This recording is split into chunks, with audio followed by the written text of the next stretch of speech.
So hello guys, welcome back to the channel. So आप लोग कैसे हो? आशा करता हूँ आप लोग बढ़िया होंगे। तो आज की वीडियो के अंदर यूनिट 4 शुरू करेंगे डिजाइन एनालिसिस ऑफ एल्गोरिथम का, और वन शॉट के अंदर अपनी यूनिट 4 अच्छे तरीके से कंप्लीट करने वाले हैं। क्लियर है? तो ऑलरेडी हमने यूनिट 1, यूनिट 2, यूनिट 3 अपनी डिजाइन एनालिसिस ऑफ एल्गोरिथम का कंप्लीट कर लिया है। तो आज की वीडियो के अंदर अपना यूनिट 4 कंप्लीट करेंगे। यूनिट 4 के अंदर हमारे क्या क्या टॉपिक्स होने वाले हैं वो देख लेते हैं। जो हम टॉपिक्स इसमें पढ़ने वाले हैं, पहला टॉपिक होगा हमारा डायनेमिक प्रोग्रामिंग क्या होता है। फिर हम पढ़ेंगे all pair shortest path problem basically क्या होती है, जो कि मोस्ट इंपॉर्टेंट है, AQ में पूछा गया था। फिर हम पढ़ेंगे रिसोर्स एलोकेशन प्रॉब्लम क्या होती है, बैक ट्रैकिंग किसे कहते हैं, एनक्विन प्रॉब्लम क्या है, सम ऑफ सबसेट क्या है, ठीक है, हैमिल्टनियन सर्किट किसे कहते हैं, और ग्राफ कलरिंग क्या होता है। ब्रांच एंड बाउंड मेथड के अंदर एक मोस्ट इंपॉर्टेंट प्रॉब्लम जो हमारा होता है ट्रैवलिंग सेल्स पर्सन प्रॉब्लम। वो सारे प्रॉब्लम को हम अच्छे तरीके से समझेंगे with their PYQ solution with the help of example. Clear? और जहां जहां मैंने AQ मेंशन कर रखा है, ये मोस्ट इंपॉर्टेंट टॉपिक है इस यूनिट के। इन टॉपिक्स को तो आपको जरूर अच्छे तरीके से करके जाना होगा। क्लियर है? अगर आपको इसके नोट्स चाहिए होंगे तो आप हमारे चैनल के डिस्क्रिप्शन में जाना, वहां आपको लिंक मिलेगा जहां से आप आसानी से नोट को परचेस कर सकते हो। और आप हमारे टेलीग्राम चैनल को भी ज्वाइन कर सकते हो, उसका लिंक भी आपको चैनल के डिस्क्रिप्शन में मिल जाएगा। और हमारे चैनल मल्टी एटम और मल्टी एटम प्लस को जरूर सब्सक्राइब कर ले, क्योंकि ऐसी लगातार नई नई वीडियोस आती रहेंगी। तो चलो अपने पहले टॉपिक से शुरू करते हैं, जो कि बेसिकली डायनेमिक प्रोग्रामिंग है। होता क्या है, चलो अपने पहले टॉपिक से शुरू करते हैं, जो कि बेसिकली क्या है, डायनेमिक प्रोग्रामिंग। तो dynamic programming is a technique that breaks the problem into sub problem and save the result for future purpose that we do not need to recompute the result again. मतलब क्या हुआ, जो dynamic programming है एक basically क्या है, हमारी technique है या एल्गोरिथम है, जो कि क्या करती है, जो हमारा मेजर प्रॉब्लम होता है या मेन प्रॉब्लम होता है उसे डिवाइड करती है सब प्रॉब्लम में। ठीक है, सब प्रॉब्लम में डिवाइड करने के बाद हर एक सब प्रॉब्लम को क्या करती है, इंडिविजुअली सॉल्व करती है और उसके रिजल्ट को स्टोर करके रख लेती है। और ये जो स्टोर करके रखने की प्रोसेस को हम क्या बोलते हैं, मेमोराइजेशन बोलते हैं। तो डायनेमिक प्रोग्रामिंग के अंदर हमारा मेमोराइजेशन कॉन्सेप्ट होता है। क्यों करती है वो स्टोर हमारे जो सब प्रॉब्लम के रिजल्ट को, ताकि अगर सेम प्रॉब्लम वापस अगेन अराइज हुआ तो वो रिजल्ट को वो वापस क्या करे, रीयूज कर पाए। क्लियर है? इसलिए वो क्या करते हैं, उसे मेमोराइज करके रख लेती है। ठीक है, that we do not need to compute the result again, जिससे हमें उस रिजल्ट को दोबारा कंप्यूट ना करना पड़े और वो टाइम हमारा बच जाए। तो बेसिकली समझ में आ गया कि जो डायनेमिक प्रोग्रामिंग है वो एफिशिएंटली प्रोग्रामिंग प्रोसेस करने के लिए यूज की जाती है। ठीक है, जिससे हमारी जो टाइम कॉम्प्लेक्सिटी है वो कम से कम आए। ठीक है, और हमारा जो सॉल्यूशन हो कैसा हो, एफिशिएंट हो। ठीक है, the sub problem are optimized, the overall solution is known as optimize structure property. जो हमारे सब प्रॉब्लम्स है इन्हें हम क्या करते हैं, ऑप्टिमाइज करते हैं। अगर इन्हें हम ऑप्टिमाइज कर देंगे तो जिसकी वजह से क्या होगा, जो ओवरऑल सॉल्यूशन होगा हमारे प्रॉब्लम का, वो हमारा क्या हो जाएगा, ऑटोमेटिकली ऑप्टिमाइज हो जाएगा। क्योंकि ये जो सब प्रॉब्लम है वो मेन प्रॉब्लम से ही तो डिवाइड होकर निकले हैं। अगर सब प्रॉब्लम का सॉल्यूशन ही ऑप्टिमाइज होगा तो हमारा मेन प्रॉब्लम का भी सॉल्यूशन ऑटोमेटिकली क्या हो जाएगा, ऑप्टिमाइज हो जाएगा। तो इस स्ट्रक्चर प्रॉपर्टी को हम क्या बोलते हैं, ऑप्टिमल सब स्ट्रक्चर प्रॉपर्टी बोलते हैं। क्लियर है? The main use of DP is to solve optimization problem. मतलब ऑप्टिमाइजेशन प्रॉब्लम को सॉल्व करने के लिए हम डायनेमिक प्रोग्रामिंग का यूज करते हैं। अब डायनेमिक प्रोग्रामिंग वर्क कैसे करता है वो देखो। It break down the complex problem into sub problem. जो कि मैंने आपको पहला स्टेप बताया, ये क्या करेगा, जो मेन प्रॉब्लम होगा उसे डिवाइड करेगा सब प्रॉब्लम में। ठीक है, then it find the optimal solution to the sub problem. जो हमारे सब प्रॉब्लम डिवाइड हुए हैं, ठीक है, उनके लिए क्या करेगा, हर एक सब प्रॉब्लम के लिए क्या फाइंड करेगा, ऑप्टिमल सॉल्यूशन फाइंड करेगा। It store the result of sub problem. जो सब प्रॉब्लम का हमारा जो ऑप्टिमल सॉल्यूशन या रिजल्ट हमने फाइंड करा है उसे हम क्या कर लेंगे, स्टोर करके रख लेंगे। और ये स्टोर करके रखने की प्रोसेस हमारी क्या कहलाती है, मेमोराइजेशन कहलाती है। क्लियर है? The process of storing the result of sub problem is known as memorization. जो कि मैंने आपको बताया, जो हमारी सब प्रॉब्लम है उसके रिजल्ट को स्टोर करने ही हमारा क्या कहलाता है, मेमोराइजेशन कहलाता है। It reuses them so that same sub problem is calculated more than once. मतलब जो हमारा सब प्रॉब्लम का जो स्टोर, ठीक है, रिजल्ट है, हमने क्या करा, उसे स्टोर करके रख लिया, मतलब मेमोराइज करके रख दिया। अगेन उसी प्रॉब्लम के अंदर सेम सब प्रॉब्लम अराइज हुआ, ठीक है, क्रिएट हुआ, तो हम क्या करेंगे, उसी सब प्रॉब्लम का जो रिजल्ट है उसे ही अगेन रीयूज कर लेंगे। जिसकी वजह से क्या हुआ, जो हमारा टाइम था वो बच गया। ठीक है, जिसकी वजह से टाइम कॉम्प्लेक्सिटी पर भी काफी फर्क पड़ जाता है। Finally calculate the result of the complex problem. तो सारे सब प्रॉब्लम का जो हम फाइनल सॉल्यूशन फाइंड कर लेंगे, ऑप्टिमल सॉल्यूशन फाइंड कर देंगे, तो वही जो हमारा कॉम्प्लेक्स प्रॉब्लम होगा उसका ऑटोमेटिकली सॉल्यूशन भी फाइंड हो जाएगा। ठीक है, तो वही लास्ट स्टेप होता है इसका। तो ये बेसिकली सिंपल सा वर्किंग होता है हमारा डायनेमिक प्रोग्रामिंग का, जो कि आपको अच्छे तरीके समझ में आया होगा कि बेसिकली डायनेमिक प्रोग्रामिंग होता क्या है और कैसे ये वर्क करता है। क्लियर है? अब इसके क्या अप्रोच है वो देखो। बेसिकली इसके दो अप्रोच है, एक है हमारा टॉप डाउन अप्रोच और एक है हमारा बॉटम अप्रोच। ठीक है, तो टॉप डाउन अप्रोच जो है हमारा मेमोराइजेशन टेक्निक को यूज करता है और जो बॉटम अप्रोच है वो टेबुलेशन टेक्निक को यूज करता है। क्लियर है? अब एक एक करके इन्हें पढ़ लेते हैं। तो starting solving the problem from the top, मतलब जो हमारा मेन प्रॉब्लम होगा उसको सॉल्व करना ये स्टार्ट करता है। ब्रेक इट इनटू स्मॉलर सब प्रॉब्लम एज नीडेड, वो जो मेन प्रॉब्लम होता है उसे डिवाइड करता है किसमें, सब प्रॉब्लम में, यूजिंग अ टेबल और dictionary to restore result of already solved sub problem. फिर क्या करेगा, उन पर्टिकुलरली सब प्रॉब्लम को जिनको हमने डिवाइड कर दिया मेन प्रॉब्लम से, ठीक है, उन सारे सब प्रॉब्लम को क्या करेगा, सॉल्व करेगा, उसका ऑप्टिमल सॉल्यूशन फाइंड करेगा और उसे या तो टेबल में या फिर डिक्शनरी में स्टोर कर देगा उनके रिजल्ट को। Check if the sub problem has been solved before fetching the answer from the table. Clear है?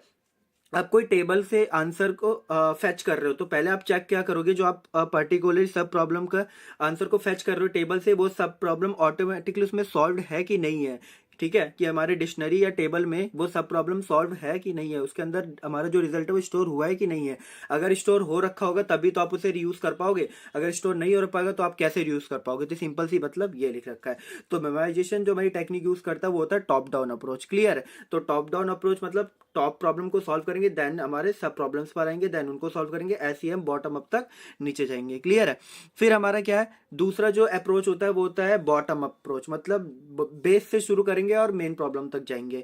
मतलब क्या करेंगे, हम सब प्रॉब्लम को सॉल्व करेंगे, उनको सॉल्व करके उनका सॉल्यूशन फाइंड करके हम कॉम्प्लेक्स प्रॉब्लम के सॉल्यूशन को फाइंड कर देंगे। Starting solving from the smallest सब प्रॉब्लम, जिसे हम बोलते हैं base case, and build up solution for long larger problem. ठीक है, जो उसके ऊपर प्रॉब्लम होती है बेस के ऊपर, वो हमारी क्या होती है बेसिकली लार्जर प्रॉब्लम। तो बेस प्रॉब्लम से हम क्या करते हैं, बेस सॉल्यूशन फाइंड करते हैं, उन बेस सॉल्यूशन को कंबाइन करके हम अपने लार्जर प्रॉब्लम के सॉल्यूशन को फाइंड करते हैं। देन इसका रिजल्ट भी हम किस में स्टोर करते हैं, store the result in a table, filling it step by step until the main problem is solved. हम सारे रिजल्ट को क्या करते हैं, टेबल के अंदर स्टोर करते रहते हैं स्टेप बाय स्टेप, कब तक, जब तक हमारा जो मेन प्रॉब्लम है, ठीक है, वो हमारा सॉल्व ना हो पाए। क्लियर है? तो ये होता है हमारा बेसिकली टॉप डाउन अप्रोच और ये होता है हमारा बेसिकली बॉटम अप अप्रोच, जो कि आपको दोनों अच्छे तरीके समझ में आए होंगे। ठीक है, कभी कभार पूछ लिया जाता है explain dynamic programming with its types. ठीक है, तो आपको ये दोनों बताने पड़ेंगे उसके अप्रोच में, कि टॉप डाउन अप्रोच होता है और एक बॉटम अप अप्रोच होता है। अब इसका सिंपल सा एक डायग्राम भी है, वो देख लो कैसे टॉप डाउन और बॉटम अप समझ रहे हो। तो बॉटम अप क्या है, जो हमारा बेस स्मॉलेस्ट सब प्रॉब्लम है जिसे हम बेस केस बोल रहे हैं, वहां से हम शुरू करेंगे, उनका सॉल्यूशन फाइंड करेंगे, फिर अगेन सॉल्यूशन फाइंड करेंगे, अपने मेन प्रॉब्लम का सॉल्यूशन को हम फाइंड करते हैं। और बॉटम अप में हम क्या कर, ये बॉटम अप हो गया, ये हमारे टॉप डाउन में हम क्या करते हैं बेसिकली देखो। अब ये टॉप डाउन है, यहाँ पे ये डाउन अप लिख दिया, यहाँ पे बेसिकली ये क्या है, टॉप डाउन है। ठीक है, तो ये टॉप डाउन में हम क्या करेंगे, टॉप प्रॉब्लम को सॉल्व करेंगे, टॉप से हम नीचे आएंगे सब प्रॉब्लम की तरफ, फिर अगेन सब प्रॉब्लम की तरफ, देन अगेन सब प्रॉब्लम की तरफ, अगेन सब प्रॉब्लम की तरफ, ऐसे करके हम क्या करेंगे, हर एक सब प्रॉब्लम के सॉल्यूशन को फाइंड करेंगे अंटिल हमारा वो जो स्मॉलेस्ट सब प्रॉब्लम होता है जिसे हम बेस केस बोलते हैं। क्लियर है? तो वहां तक हम इसे सॉल्व करेंगे। तो ऊपर से नीचे की तरफ सॉल्व करना कहलाता है हमारा टॉप डाउन, बेस केस से मेन प्रॉब्लम की हमारा क्या रहता है, बॉटम अप अप्रोच। क्लियर है? तो ये टॉप डाउन अप्रोच हो, ये टॉप डाउन अप्रोच हो गया, बॉटम अप अप्रोच हो गया, जो कि आपको दोनों अच्छे तरीके से समझ में आ गए होंगे कि बेसिकली बॉटम अप कब वर्क करता है और टॉप डाउन कब वर्क करता है। ठीक है, और डायनेमिक प्रोग्रामिंग पे बेस पर हमारा जो प्रॉब्लम होता है वो होता है 0-1 नैपसैक प्रॉब्लम, जो कि मैं आपकी ऑलरेडी यूनिट 3 के अंदर कवर करा चुका हूं, जब मैंने आपको फ्रैक्शनल नैपसैक प्रॉब्लम बताया था, उसी के साथ साथ मैंने आपको 0-1 नैपसैक प्रॉब्लम भी समझा दिया था। ठीक है, तो उसका लिंक भी आपको चैनल के डिस्क्रिप्शन में मिल जाएगा, उस वीडियो को जरूर देख लेना ताकि आपको वहां से 0-1 नैपसैक प्रॉब्लम अच्छे तरीके से कंप्लीट हो पाए। क्लियर है? तो डायनेमिक प्रोग्रामिंग का ये सिंपल सा कॉन्सेप्ट था, जो कि मैंने आपको अच्छे तरीके से अब समझा दिया है। ठीक है, अब जो हमारे इसमें नेक्स्ट टॉपिक है वो है all pair shortest path problem. Unit 3 के अंदर मैंने आपको single source shortest path problem बताई थी, जिसमें हम दो एल्गोरिथम का यूज कर रहे थे, एक होता हमारा डिजगास्ट्रा एल्गोरिथम, एक होता हमारा बेलमैन फोर्ड एल्गोरिथम। उसमें हम क्या करते हैं, सिंगल सोर्स से लेकर दूसरे वर्टेक्स तक की स्मॉलेस्ट डिस्टेंस या फिर मिनिमम कॉस्ट फाइंड करके देते हैं। जबकि हमारा ये all pair shortest path problem क्या कहता है कि all pair shortest path problem involve find the shortest path between all pair of node in a weighted graph. मतलब जो हमारे नोड्स गिवन है हमारे ग्राफ के अंदर, उन नोड्स के सारे सारे पेयर का जो शॉर्टेस्ट पाथ होगा वही हमारा क्या कहलाएगा, शॉर्टेस्ट पाथ प्रॉब्लम कहलाएगा। क्लियर, उसी को हमें फाइंड करके दिखाना पड़ेगा। ठीक है, तो इसमें हम क्या करते हैं, हर एक वर्टेक्स के लिए उसके जो पेयर फॉर्म हो रहे हैं उनकी शॉर्टेस्ट पाथ क्या होगी उसको फाइंड करके दिखाना पड़ेगा। ठीक है, तो उसके लिए हमारे पास एक अप्रोच होती है, उस एल्गोरिथम का क्या नाम होता है, फ्लॉयड वॉर्सल एल्गोरिथम। और ये मोस्ट इंपॉर्टेंट एल्गोरिथम है, आपका एकेटीव 2023 2024 में ही पूछा गया था लॉग क्वेश्चन के अंदर।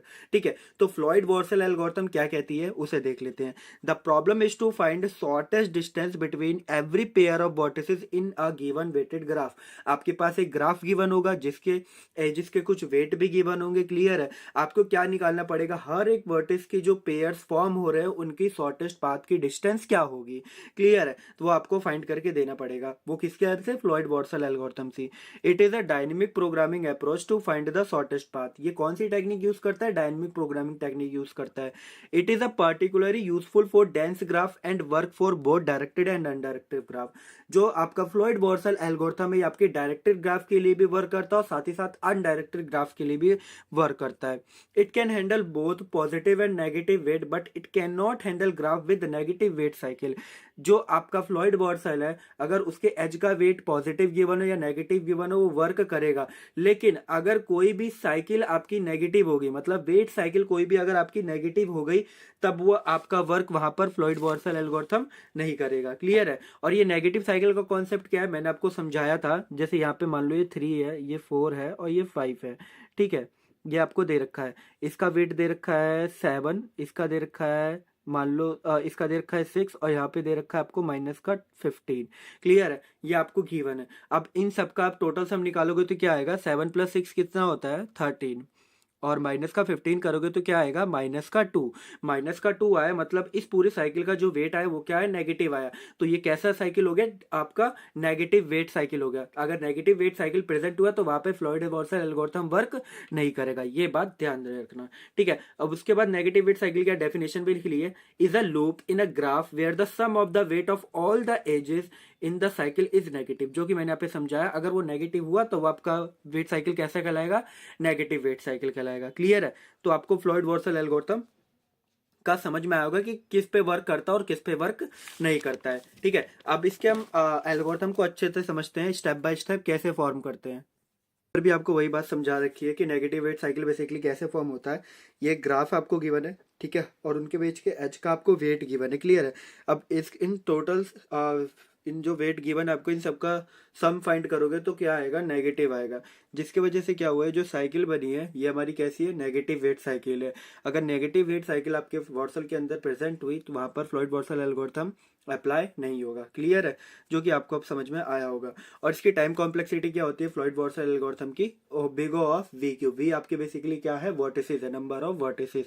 क्लियर, अब स्टेप्स क्या क्या है एल्गोरिथम के वो देखो। Step to execute Floyd Warshall algorithm, पहला स्टेप क्या है, initialization, create an initial matrix A naught where. ठीक है, आपको क्या करना पड़ेगा, एक इनिशियल मैट्रिक्स फॉर्म करनी पड़ेगी जिसे हम क्या बोल रहे हैं, ए नॉट बोल रहे हैं। Where A I J is the weight of the edges from vertex to I to J if edge exist. ठीक है, मतलब क्या हो गया, हमारे पास एक मैट्रिक्स है जिसका नाम क्या है ए, उधर हमारे आई नंबर, आई बेसिकली रिप्रेजेंट किसे कर रहे हैं, रो को रिप्रेजेंट कर रहे हैं, और जे बेसिकली इसको रिप्रेजेंट कर रहे हैं, कॉलम को रिप्रेजेंट कर रहे हैं। क्लियर है, तो उस मैट्रिक्स से उस वर्टिसेस से जो एज फॉर्म हुए हैं जिस वर्टिसेस पर जाकर उन एजेस के वेट को आपको मेंशन करना पड़ेगा उस मैट्रिक्स के अंदर। क्लियर है, if there is no direct edge set I J is equal to infinity. अगर कोई भी डायरेक्ट एज फॉर्म नहीं हो रही है उस पर्टिकुलर वर्टिस के लिए तो अब आपको उसे किससे रिप्रेजेंट करना पड़ेगा, उस वर्टिसेस को इन्फिनिटी से रिप्रेजेंट करना पड़ेगा। Set I J is equal to 0 for all I. इसका मतलब क्या हो गया, जो सारे आपके डायगोनल्स हैं, ठीक है, मैट्रिक्स के जो सारे डायगोनल्स हैं उनको आपसे किससे रिप्रेजेंट करना पड़ेगा, 0 से रिप्रेजेंट करना पड़ेगा। क्लियर है, तो ये हो गया हमारा पहला स्टेप। अब दूसरा स्टेप क्या कहता है एल्गोरिथम का वो देखो, iterative update for each vertex के इंटरमीडिएट वर्टेक्स। जो आपके मतलब जो आपके पास गिवन मैट्रिक्स है, ठीक है, मतलब जो आपके पास गिवन ग्राफ होगा उसके अंदर नंबर ऑफ वर्टेक्स कंसिडर करेंगे।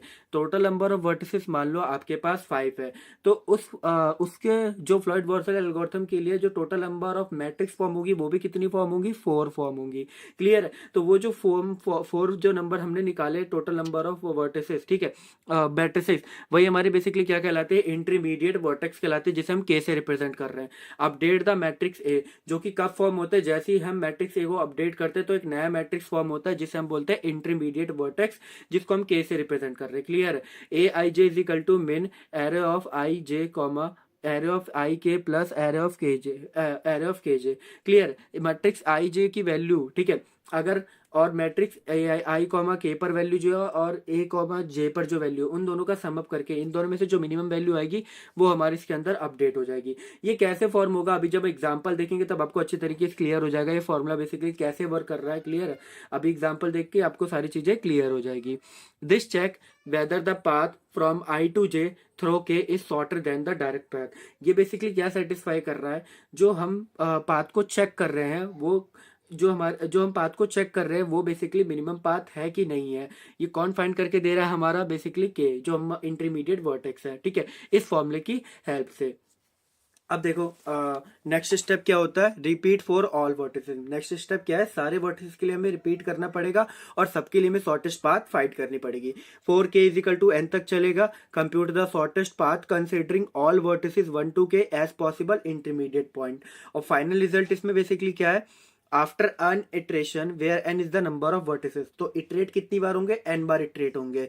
The matrix A N contain the shortest path between all pair of vertices. तो जो हमारी फाइनल मैट्रिक्स होगी, मतलब A4 जो हमारी मैट्रिक्स होगी उसके अंदर हमारे सारे शॉर्टेस्ट पाथ होंगे हर एक पेयर के लिए। ठीक है, हर एक पेयर के वर्टिसेस के लिए। समझ में आ गया होगा आपको कि एल्गोरिथम कैसे वर्क कर रही है आपकी फ्लॉयड वर्सल। ठीक है, तो देखो ये सारे अगर अब एल्गोरिथम पूछा जाए कि explain algorithm of Floyd Vercel algorithm, ठीक है, तब आपको ये सारे एल्गोरिथम के स्टेप्स अच्छे तरीके से समझा के आने पड़ेंगे। उसके बाद आप एग्जांपल जरूर देके आओ, क्योंकि एग्जांपल से सारी चीजें क्लियर हो जाती है। अगर आप एग्जांपल देके आ जाओगे तो आप पता चल जाएगा कि हाँ आपको आता है। तो चलो एक एग्जांपल समझते हैं basically Floyd Vercel algorithm work कैसे करता है। ठीक है, आपके पास एक गिवन ग्राफ है जो कि बेसिकली क्या है, आपका डायरेक्टेड वेटेड ग्राफ गिवन है। क्लियर है? और इसमें कोई भी नेगेटिव साइकिल फॉर्म नहीं हो रही, नेगेटिव वेट साइकिल फॉर्म नहीं हो रही। आप चेक करके देख लेना, मैंने चेक कर लिया, कोई भी नेगेटिव वेट साइकिल फॉर्म नहीं हो रही है। अब मैं अपने एल्गोरिथम के हिसाब से चलूंगा। ठीक है, स्टेप 1 मेरा एल्गोरिथम क्या बोलता है कि पर्टिकुलर वर्टिक्स से पर्टिकुलर वर्टिक्स पे जितने भी एज कनेक्टेड हो रहे हैं, ठीक है, एक वर्टिक्स दूसरे वर्टिक्स से जितने भी एज फॉर्म कर रहे हैं उनके वेट को हम डायरेक्टली मैट्रिक्स के अंदर इंसर्ट कर दे, और जहां पे नहीं हो पा रहा कोई भी एच फॉर्म वहां पे हम इन्फिनिटी से रिप्रेजेंट कर देंगे। और जो हमारे जो बेसिकली आई कॉमा आई पे जो वैल्यूज है, जिसके आई की वैल्यू क्या है 1, तो 1,1 2,2 और 3,3 और 4,4, तो इन पे वैल्यू हमें क्या रिप्रेजेंट करनी है, 0 को रिप्रेजेंट करना है। ठीक है, तो डायगोनल पे बेसिकली हमने क्या कर दिया, 0 से रिप्रेजेंट कर दिया। ठीक है, तो स्टेप 1 मैंने आपको क्या बताया था, जितने भी एच फॉर्म हो रहे हैं वेटेड के थ्रू वो सारे लिख दो। तो 1,2 में डायरेक्ट लिंक है जिसका वेट है 3, 1,3 में कोई डायरेक्ट लिंक नहीं है तो इसलिए हमने इन्फिनिटी से रिप्रेजेंट कर दिया। 1,4 में 2 वेट गिवन है 2 लिख दिया। 2,5 में कोई डायरेक्ट है, सॉरी 2,1 में है 5 है। 2,2 0, 2,3 में है 6 है। 2,4 से कोई डायरेक्ट लिंक नहीं है तो इन्फिनिटी। 3,1 से कोई डायरेक्ट लिंक नहीं है तो इन्फिनिटी। 3,2 से भी नहीं है तो इन्फिनिटी। 3,3 0, 3,4 4 आ गया। ऐसे आप 4 का भी चेक करोगे तो एज इट इज आ जाएगा। ठीक है, तो ये आप बेसिकली यहाँ ग्राफ से देख के ये मैट्रिक्स आप आसानी से इंसर्ट कर लोगे। अब मेन चीज हमारा यहाँ पे शुरू होता है इटरेशन का काम, जो कि मैंने आपको क्या बताया था, इंटरमीडिएट जो हमारी वर्टिसेस थी अब वो फॉर्म होना शुरू होंगी। कैसे, iteration for k is equal to 1, के हमारा कब तक इटरेट करेगा, जितने नंबर ऑफ हमारे वर्टिसेस है। कितने वर्टिसेस है, 4, तो 4 बार हमें इटरेट करना पड़ेगा। तो update I J using vertex 1 as an intermediate. Clear है, हमारा जो वर्टेक्स 1 होगा उसे इंटरमीडिएट मान के हम अपने अपडेट करेंगे अपने मैट्रिसेस को। 1 का यूज करना है आपको एज अ इंटरमीडिएट, केवल आप 1 का यूज करके एक पाथ से दूसरे पाथ पे जा सकते हो और किसी का यूज नहीं करना है। ठीक है, जैसे आपका 4 1 का यूज करके 2 पे पहुंच सकता है, 3 आपका 1 का यूज नहीं कर सकता, 2 आपका 1 का यूज करके 4 पे पहुंच सकता है। तो ये सारे पॉसिबिलिटीज है जिनके थ्रू आप पहुंच सकते हो। अब इनको कैसे हम फॉर्मूले में अप्लाई करेंगे वो ध्यान से देखना। ठीक है, array of i J is equal to min of array of i j comma array of i k plus array of जे के। ठीक है, यहाँ पे जो आई जे है आपके बेसिकली रो और कॉलम को रिप्रेजेंट कर रहे हैं। ठीक है, जैसे 2,4 को निकालना है तो मुझे 2 हमारा रो हो गया, 4 हमारा कॉलम हो गया। तो वैल्यू क्या आई, एरे ऑफ मैट्रिक्स ऑफ 2,4 पे जो वैल्यू है प्लस यहाँ पे जो मैट्रिक्स है 2,1 पे जो वैल्यू है प्लस मैट्रिक्स ऑफ 1,4 पे जो वैल्यू है, तो यहाँ पे देखो जो आपकी 2,1 पे वैल्यू है बेसिकली क्या है 5, और 1,4 पे क्या वैल्यू है बेसिकली 2 गिवन है। ठीक है, तो 5 + 2 कितना हो गया 7, और 2,4 पे हमें क्या रिप्रेजेंट है, वैसे 2,4 पे हमें इन्फिनिटी रिप्रेजेंट है, तो 2,4 इन्फिनिटी, इन्फिनिटी और 7 में मिनिमम वैल्यू क्या है 7 है, तो 2,4 किससे अपडेट हो जाएगा आपका 7 से अपडेट हो जाएगा। क्लियर है, और किसी को अपडेट करके देखोगे तो और कोई अपडेट नहीं होगा, सिर्फ आपका यहाँ पे यही अपडेट हो रहा था। अभी जैसे मैं मान लो 3,2 का मुझे चेक करना है, ठीक है, तो 3,2 में पहुंच सकता हूँ विद द किसका यूज करके, 1 का यूज करके नहीं पहुंच सकता। आप सीधा ग्राफ में चेक करो ना, सीधा अब 3 से मैं 1 पे पहुंच सकता, 3 से मैं 2 पे पहुंच सकता हूँ, 1 का यूज करके नहीं पहुंच सकता, तो 3 का जो as it is value given है वो एज इट इज रहेगा। ऐसे ही 4 से आप 2 पे पहुंच सकते हो, 4 पे हम 2 पे पहुंच सकते हैं, डायरेक्ट पहुंच सकते हैं, क्योंकि हमें वैल्यू ऑलरेडी गिवन है -1। आप फॉर्मूले में अप्लाई करके देखना, जो अभी मैंने बताया जिनकी वैल्यू ऑलरेडी गिवन है उन पे भी सेम वही वैल्यू निकलेगी। ठीक है, उसी चीज को देखो मैंने यहाँ करके भी दिखा दिया है। ठीक है, उनको फॉर्मूले में अप्लाई करके भी दिखा दिया, जो मैंने आपको वैल्यू बताई है, तो आप चेक करोगे तो सेम वैल्यू वही निकलेगी। ठीक है, तो मतलब एरे ऑफ मतलब मैट्रिक्स ऑफ 3,2 की वैल्यू इन्फिनिटी आएगी, और मैट्रिक्स ऑफ 4,2 की वैल्यू आपकी -1 भी आएगी। कोई भी अपडेट आपका फॉर्म नहीं होगा, सिर्फ एक ही अपडेट फॉर्म होना था, जो कि मैंने आपको स्टार्टिंग में ही करा दिया था। ठीक है, तो अब मेरा यहाँ पे एक मेरा A0 मैट्रिक्स फॉर्म हुआ था, अब इसके रिगार्डिंग अपडेट होने के बाद A1 मैट्रिक्स फॉर्म होगा। तो A1 मैट्रिक्स में आपका जो रो 1 होगा और जो कॉलम 1 होगा वो एज इट इज सेम होगा जैसे आपकी A0 मैट्रिक्स का है, मतलब 0,5 इन्फिनिटी इन्फिनिटी और 0,3 infinity 2 as it is same रहेंगे, जो कि आप यहाँ पे देख सकते हो। ठीक है, ये रहा 0,5 infinity infinity as it is, और 0,3 इन्फिनिटी 2 एज इट इज, और बाकी आपकी डायगोनल्स ऑलरेडी 0 हो रखे हैं, और बाकी जो सारी वैल्यूज है एज इट इज आप वहां से उठा के यहाँ पे रख दो। ठीक है, जो कि यहाँ पे दिख रखा है 6, देन आपका 4, फिर -1, देन 2, और यहाँ पे आपका क्या आया था 7, जो आपने अपडेट करा था। ठीक है, अपडेट वाली वैल्यू भी साथ में लिख दो, और जो बाकी रिमेनिंग वैल्यूज थी उन्हें भी लिख दो। अब हम क्या करेंगे, इटरेट करेंगे किसके लिए, k = 2। ठीक है, अब आप इंटरमीडिएट वर्टेक्स आपका 1 भी हो गया और साथ ही साथ 2 भी हो गया, आप 2 का भी यूज करके और 1 का भी यूज करके एक वर्टेक्स से दूसरे वर्टेक्स पे ट्रेवल कर सकते हो। क्लियर है, अब यहाँ पे देखो इटरेशन 4 k = 2, k 2 का यूज करके आप कहां पर पहुंच सकते हो। जैसे मुझे किसकी वैल्यू निकालनी है, जहां पे इन्फिनिटी है, सिंपल उसी की वैल्यू आपको फाइंड करनी है। 1,3 पे यहाँ पे इन्फिनिटी है,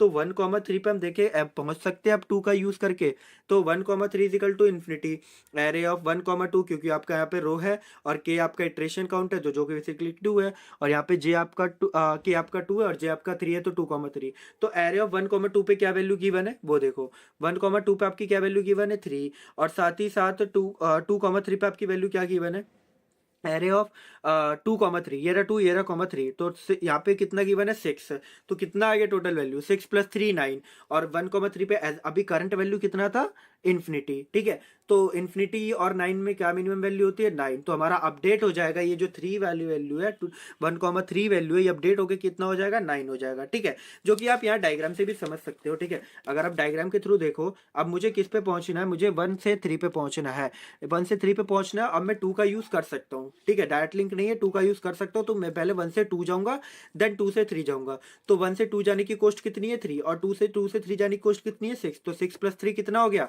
9 हो गया। क्लियर है, इसलिए यहाँ पे 9 आया। ऐसे ही आप इसका भी निकालोगे सेम 4,1, ठीक है, 4,1 का भी निकालोगे तो आपका क्या आएगा यहाँ पे 4 आएगा। ठीक है, ये अपडेट करोगे तो आप सिंपल जैसे मैंने आपको बताया था वो भी 4 आएगा। मैं आपको डायग्राम के थ्रू दिखाता हूँ, बाकी जो फॉर्मूला इटरेट है वो आप खुद करके देखना, सेम एज इट इज निकलेगा। अब मुझे किसका निकालना है 1,4, ये रहा 1, ये रहा 4, तो 1 से 4 पे तो मुझे डायरेक्ट वैल्यू गिवन है कितनी 2 दे रखा है, तो मैं सीधा अपडेट करके उसे क्या लिख दूंगा 2 लिख दूंगा। क्लियर है, अब 1,4 पे तो 2 दे रखा है, लेकिन मुझे 4 से 1 पहुंचना है, तो 4 से 1 का तो कोई डायरेक्ट लिंक नहीं है, तो 4 से मैंने 2 गया, कितना बचा -1 वेट है, और 2 से फिर मैं 1 जाऊंगा, कितना है 5, तो 5 - 1 कितना आ गया 4 आ गया। ठीक है, तो जो कि यहाँ पे लिख रखा है, तो 4,1 पे हमारी क्या वैल्यू निकली है 4 निकली है। ठीक है, जो कि अब आपको अच्छी तरीके से समझ में आ गई होगी। अब इटरेशन 2 यहाँ पे हमारा कंप्लीट हुआ। इटरेशन 2 के लिए हमारी जो रिजल्टेंट मैट्रिक्स फाउंड होगी, ठीक है, उसके अंदर जो हमारा रो 2 होगा और कॉलम 2 होगा एज इट इज सेम होगा।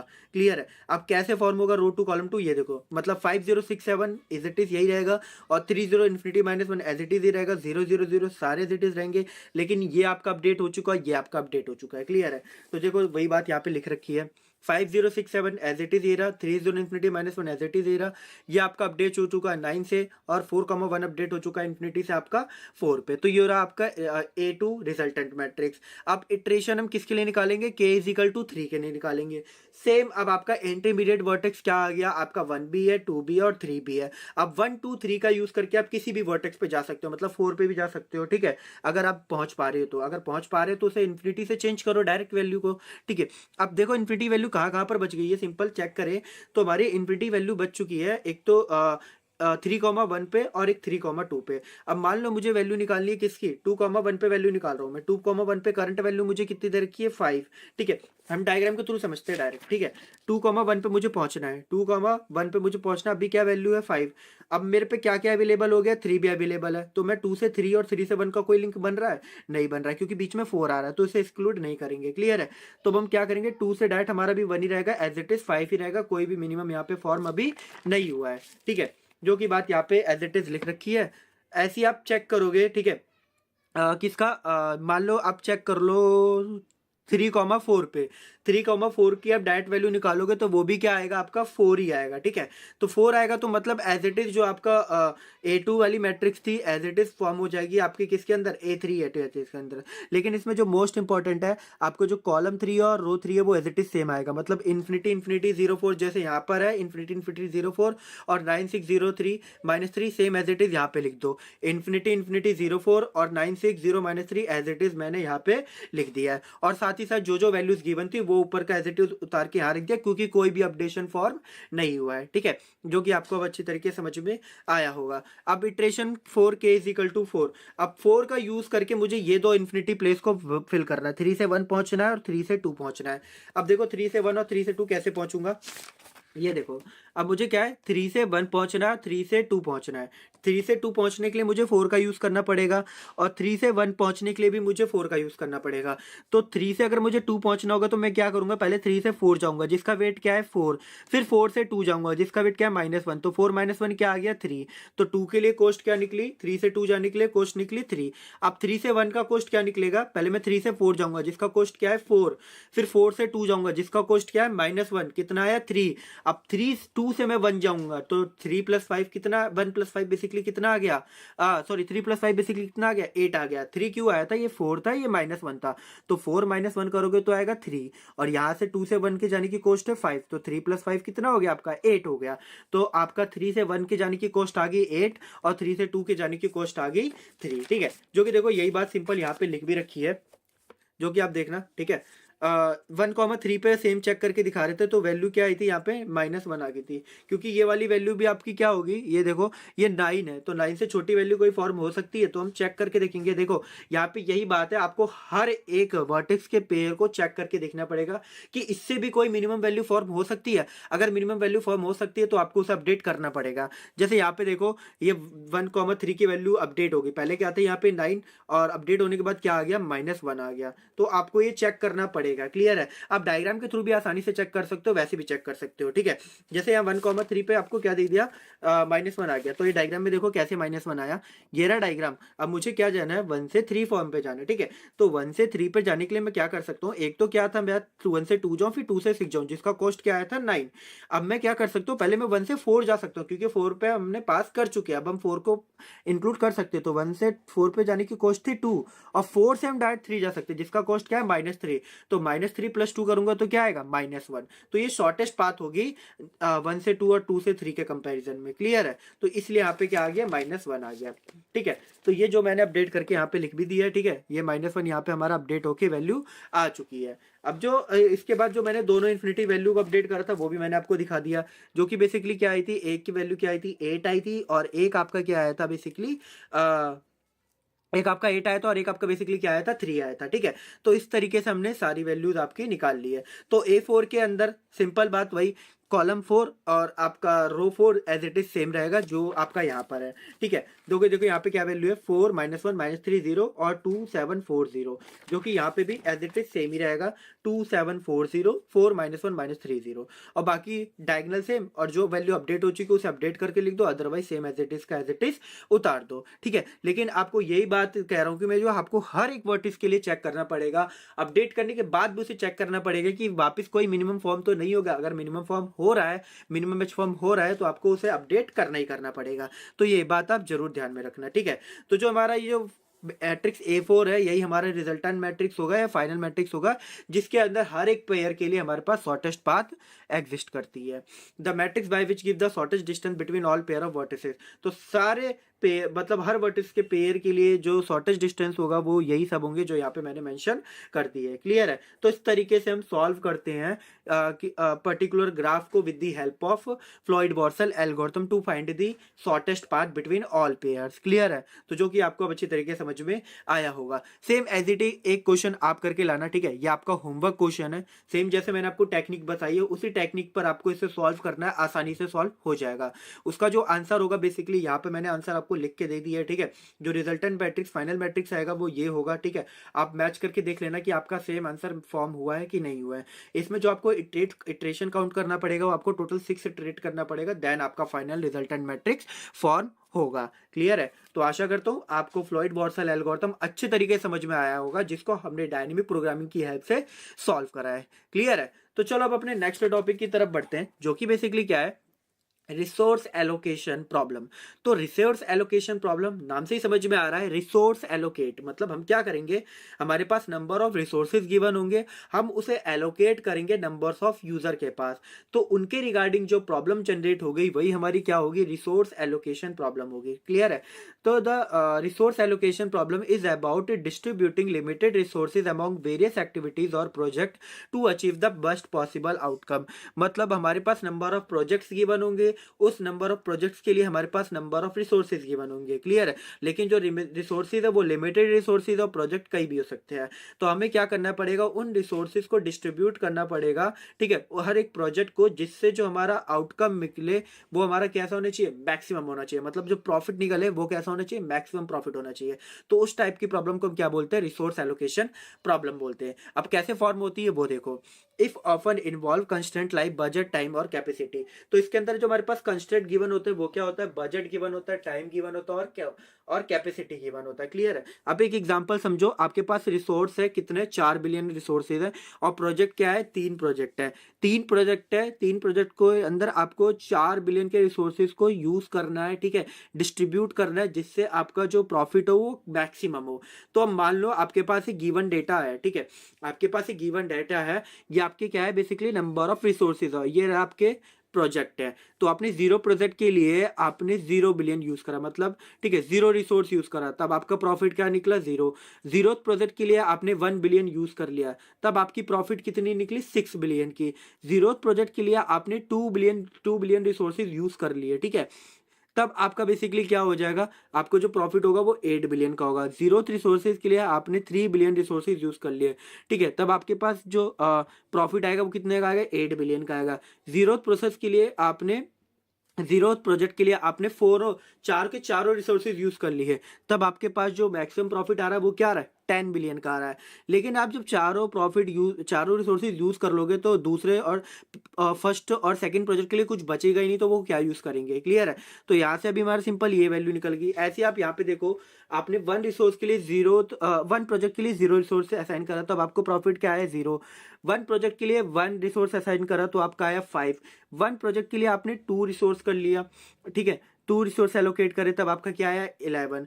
1 प्रोजेक्ट के लिए आपने 3 रिसोर्स एलोकेट कर दिया, तब आपकी प्रॉफिट कितनी आई, 16 बिलियन। 1 रिसोर्स के लिए आपने 4 रिसोर्सेज एलोकेट कर दिया, तब आपका प्रॉफिट कितना आया, 17 आया। ऐसे आप 2 का भी चेक करोगे, ये सारे बेसिकली आपको प्रोजेक्ट गिवन है, ये नंबर ऑफ रिसोर्सेज है, तो आपके सारे गिवन है। अब हमें क्या निकालना पड़ेगा, इन सब में से मैक्सिमम प्रॉफिट फाइंड करना पड़ेगा, जिसमें हम अपने रिसोर्स को एलोकेट कर पाए। तो हम देख पा रहे हैं, जब हमारा 0th रिसोर्स था, 0th प्रोजेक्ट पे हमने 1 रिसोर्स करा तो हमारा प्रॉफिट कितना है, 6 बिलियन का। ऐसे ही हमारा जब अब हमारे पास कितने रिसोर्स अवेलेबल बच चुके हैं? केवल हमारे पास अब केवल 3 रिसोर्सेज बचे हुए हैं। अब उन 3 रिसोर्सेज को हमने क्या करा है, फर्स्ट वाले प्रोजेक्ट को दे दिया, जिससे हमें प्रॉफिट कितना मिल गया, 16 बिलियन का प्रॉफिट मिल गया। तो 16 प्लस 6 टोटल कितने प्रॉफिट हो गया, 22 बिलियन का प्रॉफिट हो चुका है। 22 बिलियन का प्रॉफिट हो चुका है, मतलब यही हमारा हाईएस्ट प्रॉफिट होगा और कोई भी हमारा हाईएस्ट प्रॉफिट फॉर्म करके नहीं देगा। ठीक है, ये क्योंकि ये 10 दे रहा है, 17 दे रहा है, 6 दे रहा है, तो इनमें से कोई तो हो ही नहीं सकता है। क्लियर है? और बाकी को आप चेक करके देखना, कोई भी आपका मैक्सिमम प्रॉफिट नहीं गिवन करेगा। आपका केवल ये 3 बिलियन वाला और ये 1 बिलियन वाला ही आपको मैक्सिमम प्रॉफिट फॉर्म करके देगा, वो भी कितना, 22 बिलियन का। क्लियर है? तो इस तरीके से हमने क्या करा, रिसोर्सेज को एलोकेट करा, जीरोथ प्रोजेक्ट को और वन प्रोजेक्ट को। ठीक है, जीरोथ प्रोजेक्ट को एक रिसोर्स एलोट करा और वन प्रोजेक्ट को हमने 3 रिसोर्स एलोट करा। क्यों? क्योंकि जिससे हमें जो आउटकम निकले वो कैसा होना, वो कैसा आया, बेस्ट आउटकम आया। क्लियर है? मतलब जो हमारा प्रॉफिट आया वो कैसी आई, मैक्सिमम प्रॉफिट आई। यही हमारी बेसिकली क्या कहलाती है, रिसोर्स एलोकेशन प्रॉब्लम कहलाती है। इस चीज को हम ग्राफिकली शो कैसे करेंगे वो देखिए, वो इंपॉर्टेंट है। इसमें हम किसका यूज करते हैं, मल्टी स्टेज ग्राफ का यूज करते हैं। क्लियर है? तो हमारे पास नंबर ऑफ स्टेज कितने होंगे उस ग्राफ के लिए, वो फॉर्म करते हैं। तो टोटल हमारे पास जो प्रोजेक्ट फॉर्म है कितने हैं, हमारे पास 0 1 2, मतलब 3 प्रोजेक्ट है। तो हमारे पास जो स्टेजेस होंगे वो कितना होगा, n+1, मतलब 3+1 कितना होगा, टोटल 4। तो हम 4 स्टेजेस फॉर्म करेंगे। अब 4 स्टेजेस कैसे फॉर्म करेंगे वो देखो। ठीक है, वो देखो मोस्ट यहाँ पे ध्यान से देखना इस डायग्राम में। ठीक है, तो 4 स्टेजेस फॉर्म करा मैंने, ये रहा 1, ये रहा 2, ये रहा 3, ये रहा 4। ठीक है, तो 4 स्टेजेस फॉर्म कर लिया, जिसमें जो तो मेरा स्टार्टिंग वर्टेक्स और जो एंड वर्टेक्स होता है वो सिंगल वर्टेक्स होता है। ये हमारी मल्टी स्टेज ग्राफ की प्रॉपर्टी होती है। क्लियर है? और साथ ही साथ अब हम ऊपर से जो नीचे की तरफ बीच के जो वर्टिस है वो कितने होंगे, जितने हमारे नंबर ऑफ रिसोर्सेज है, कितने हैं, 1 2 3 4 5। टोटल कितने रिसोर्सेज है, 5 रिसोर्सेज है। तो हमने यहाँ पे 5 नंबर ऑफ ग्राफ आ गए, 1 2 3 4 5। फिर यहाँ पे भी 1 2 3 4 5। ठीक है, दोनों तरफ हमारे पास 5 5 सेम आ गए। उसके बाद आपको कुछ नहीं करना, सबको नंबर मेंशन कर दो, 0 1 2 3 4 5 6 7 8 9 10, देन आपका 11। क्लियर है? तो यहाँ तक आपको अच्छे समझ में आया होगा कि कैसे हमने अभी मल्टी स्टेज ग्राफ का यूज करके अपना ये बेसिकली ग्राफ फॉर्मेशन क्रिएट किया है। अब इसके आगे देखिए, यहाँ पर तक यहाँ पर तक आपको अच्छे तरीके से समझ में आएगा। अब इसके आगे हम क्या करेंगे, अपने वर्टेक्स को फॉर्म करेंगे। अब वर्टेक्स की वैल्यू कैसे फॉर्म करेंगे वो ध्यान से देखो। इनिशियली जो हमारा वर्टेक्स होगा वो 0,0 होगा। यहाँ पे क्या है, v1। तो ये जो वर्टेक्स होगा ये 1,0, ये 1,1, ये 1,2, ये 1,3, ये 1,4, ये क्या है बेसिकली 2। तो ये क्या होगा, 2,0, 2,1, 2,2, 2,3 और 2,4। ठीक है, और ये जो फाइनल होगा आपका वर्टेक्स 3 पे, जिसकी वैल्यू क्या होगी, 3,4। मतलब आपने तीनों रिसोर्स, मतलब तीनों आपने थर्ड प्रोजेक्ट के लिए आपने चारों रिसोर्सेज का यूज कर लिया है। क्लियर है? तो आशा करता हूँ आपको ये वर्टेक्स वाला भी अच्छे तरीके से समझ में आया होगा। अब इनके रिगार्डिंग हम एज कैलकुलेट करते हैं। अब एज कैसे कैलकुलेट करते हैं वो ध्यान से देखिए। यहाँ पे क्या है, अभी आपका जीरोथ रिसोर्स है और आपका जीरोथ प्रोजेक्ट है। तो जीरोथ रिसोर्स आपने जीरोथ प्रोजेक्ट के लिए यूज करा, तब आपके पास प्रॉफिट कितना आया, 0। आपने जब जीरोथ रिसोर्स के लिए जीरोथ प्रोजेक्ट के लिए आपने एक रिसोर्स का यूज करा, तब आपका प्रॉफिट कितना आया, 6 का। जीरोथ प्रोजेक्ट के लिए आपने 2 रिसोर्सेज का यूज कर लिया, तब आपके पास प्रॉफिट कितना आया, 8 का। जीरोथ रिसोर्स के लिए आपने, जीरोथ प्रोजेक्ट के लिए आपने तीनों रिसोर्सेज का यूज कर लिया, तब आपका प्रॉफिट आया 8 का। और ऐसे ही आपने अगर चारों रिसोर्सेज का यूज कर लिया, तब आपके पास प्रॉफिट कितना आया, 10 का। क्लियर है? तो आपको ये इनिशियली जो हमारे एज फॉर्म हुए उनके जो वेट हमने कैलकुलेट करे हैं वो आपको अच्छी तरीके से समझ में आया होगा। अब इसके आगे देखिए, तो यहाँ पे देखो हमने क्या करा, 0 के लिए अपना फॉर्म कर लिया। अब इनिशियली हमने क्या था, जीरोथ प्रोजेक्ट के लिए जीरोथ रिसोर्स यूज करा, मतलब हमने कोई भी रिसोर्स यूज नहीं करा है। ठीक है, तो वन प्रोजेक्ट के लिए हमारे पास चारों के चारों रिसोर्सेज अवेलेबल है, तो हम चारों के लिए काउंट करके देखेंगे हमारे पास वैल्यू क्या आ रही है। तो 1,0 पे क्या प्रॉफिट आ रहा है, हमारे पास 0 आ रहा है। 1,1 पे आप चेक करोगे उसी टेबल के अंदर, तो आ रहा है आपका 5, जो कि मैं आपको दिखा देता हूँ। 1,1 पे आ रहा है 5, 1,2 पे 11, 1,3 पे 16, 1,4 पे 17। ठीक है, जो कि हमारे पास चारों के चारों क्योंकि यहाँ पे अवेलेबल है, क्योंकि हमने यहाँ पे केवल जीरोथ रिसोर्स यूज करे हैं। तो 0 5 11, देन आपका 16, देन आपका 17। क्लियर है? तो हमारे पास ये चार रिसोर्सेज अवेलेबल थे, हमने चार रिसोर्सेज यूज कर सकते हैं। ठीक है, ऐसे आप इस पर्टिकुलर वैल्यू के लिए चेक करोगे टू वर्टिक्स के लिए, तो क्या है यहाँ पे देखो हमने क्या करा, जीरो प्रोजेक्ट के लिए एक रिसोर्स यूज कर चुके हैं, तो हमारे पास अवेलेबल रिसोर्सेज कितने हो गए, केवल 4 रिसोर्सेज हो गए, टोटल 5 थे जिसमें से हम एक यूज कर चुके, तो 4 बचे, मतलब 0 1 2 3। अब 0 1 2 3 के लिए मतलब हमारे पास क्या क्या वैल्यू बच गई टेबल के अंदर, वो देखो 1 0 1 1 1 2 और 1 3, मतलब 0 5 11 16 बच गया। ठीक है, किसके लिए, हमारी इस वाली वेज के लिए। ठीक है, तो यहाँ पे देखो हमारे पास वही एज बचे, ये रहा हमारा 0, देन आपका 5, देन आपका 11 और देन आपका आ गया यहाँ पे 16। ठीक है, तो हमारे पास चारों बचे थे जो हमने चारों लिख लिए। ठीक है, अब हमारे पास यहाँ पे 3 वाले वर्टेक्स के लिए, जिसके लिए हमने ऑलरेडी 2 रिसोर्सेज यूज कर लिया जीरो प्रोजेक्ट के लिए, तो हमारे पास रिमेनिंग रिसोर्सेज कितने बच गए, 3 बच गए। ठीक है, अब वो तीनों रिसोर्सेज कौन कौन से बच गए, 0 1 और 2।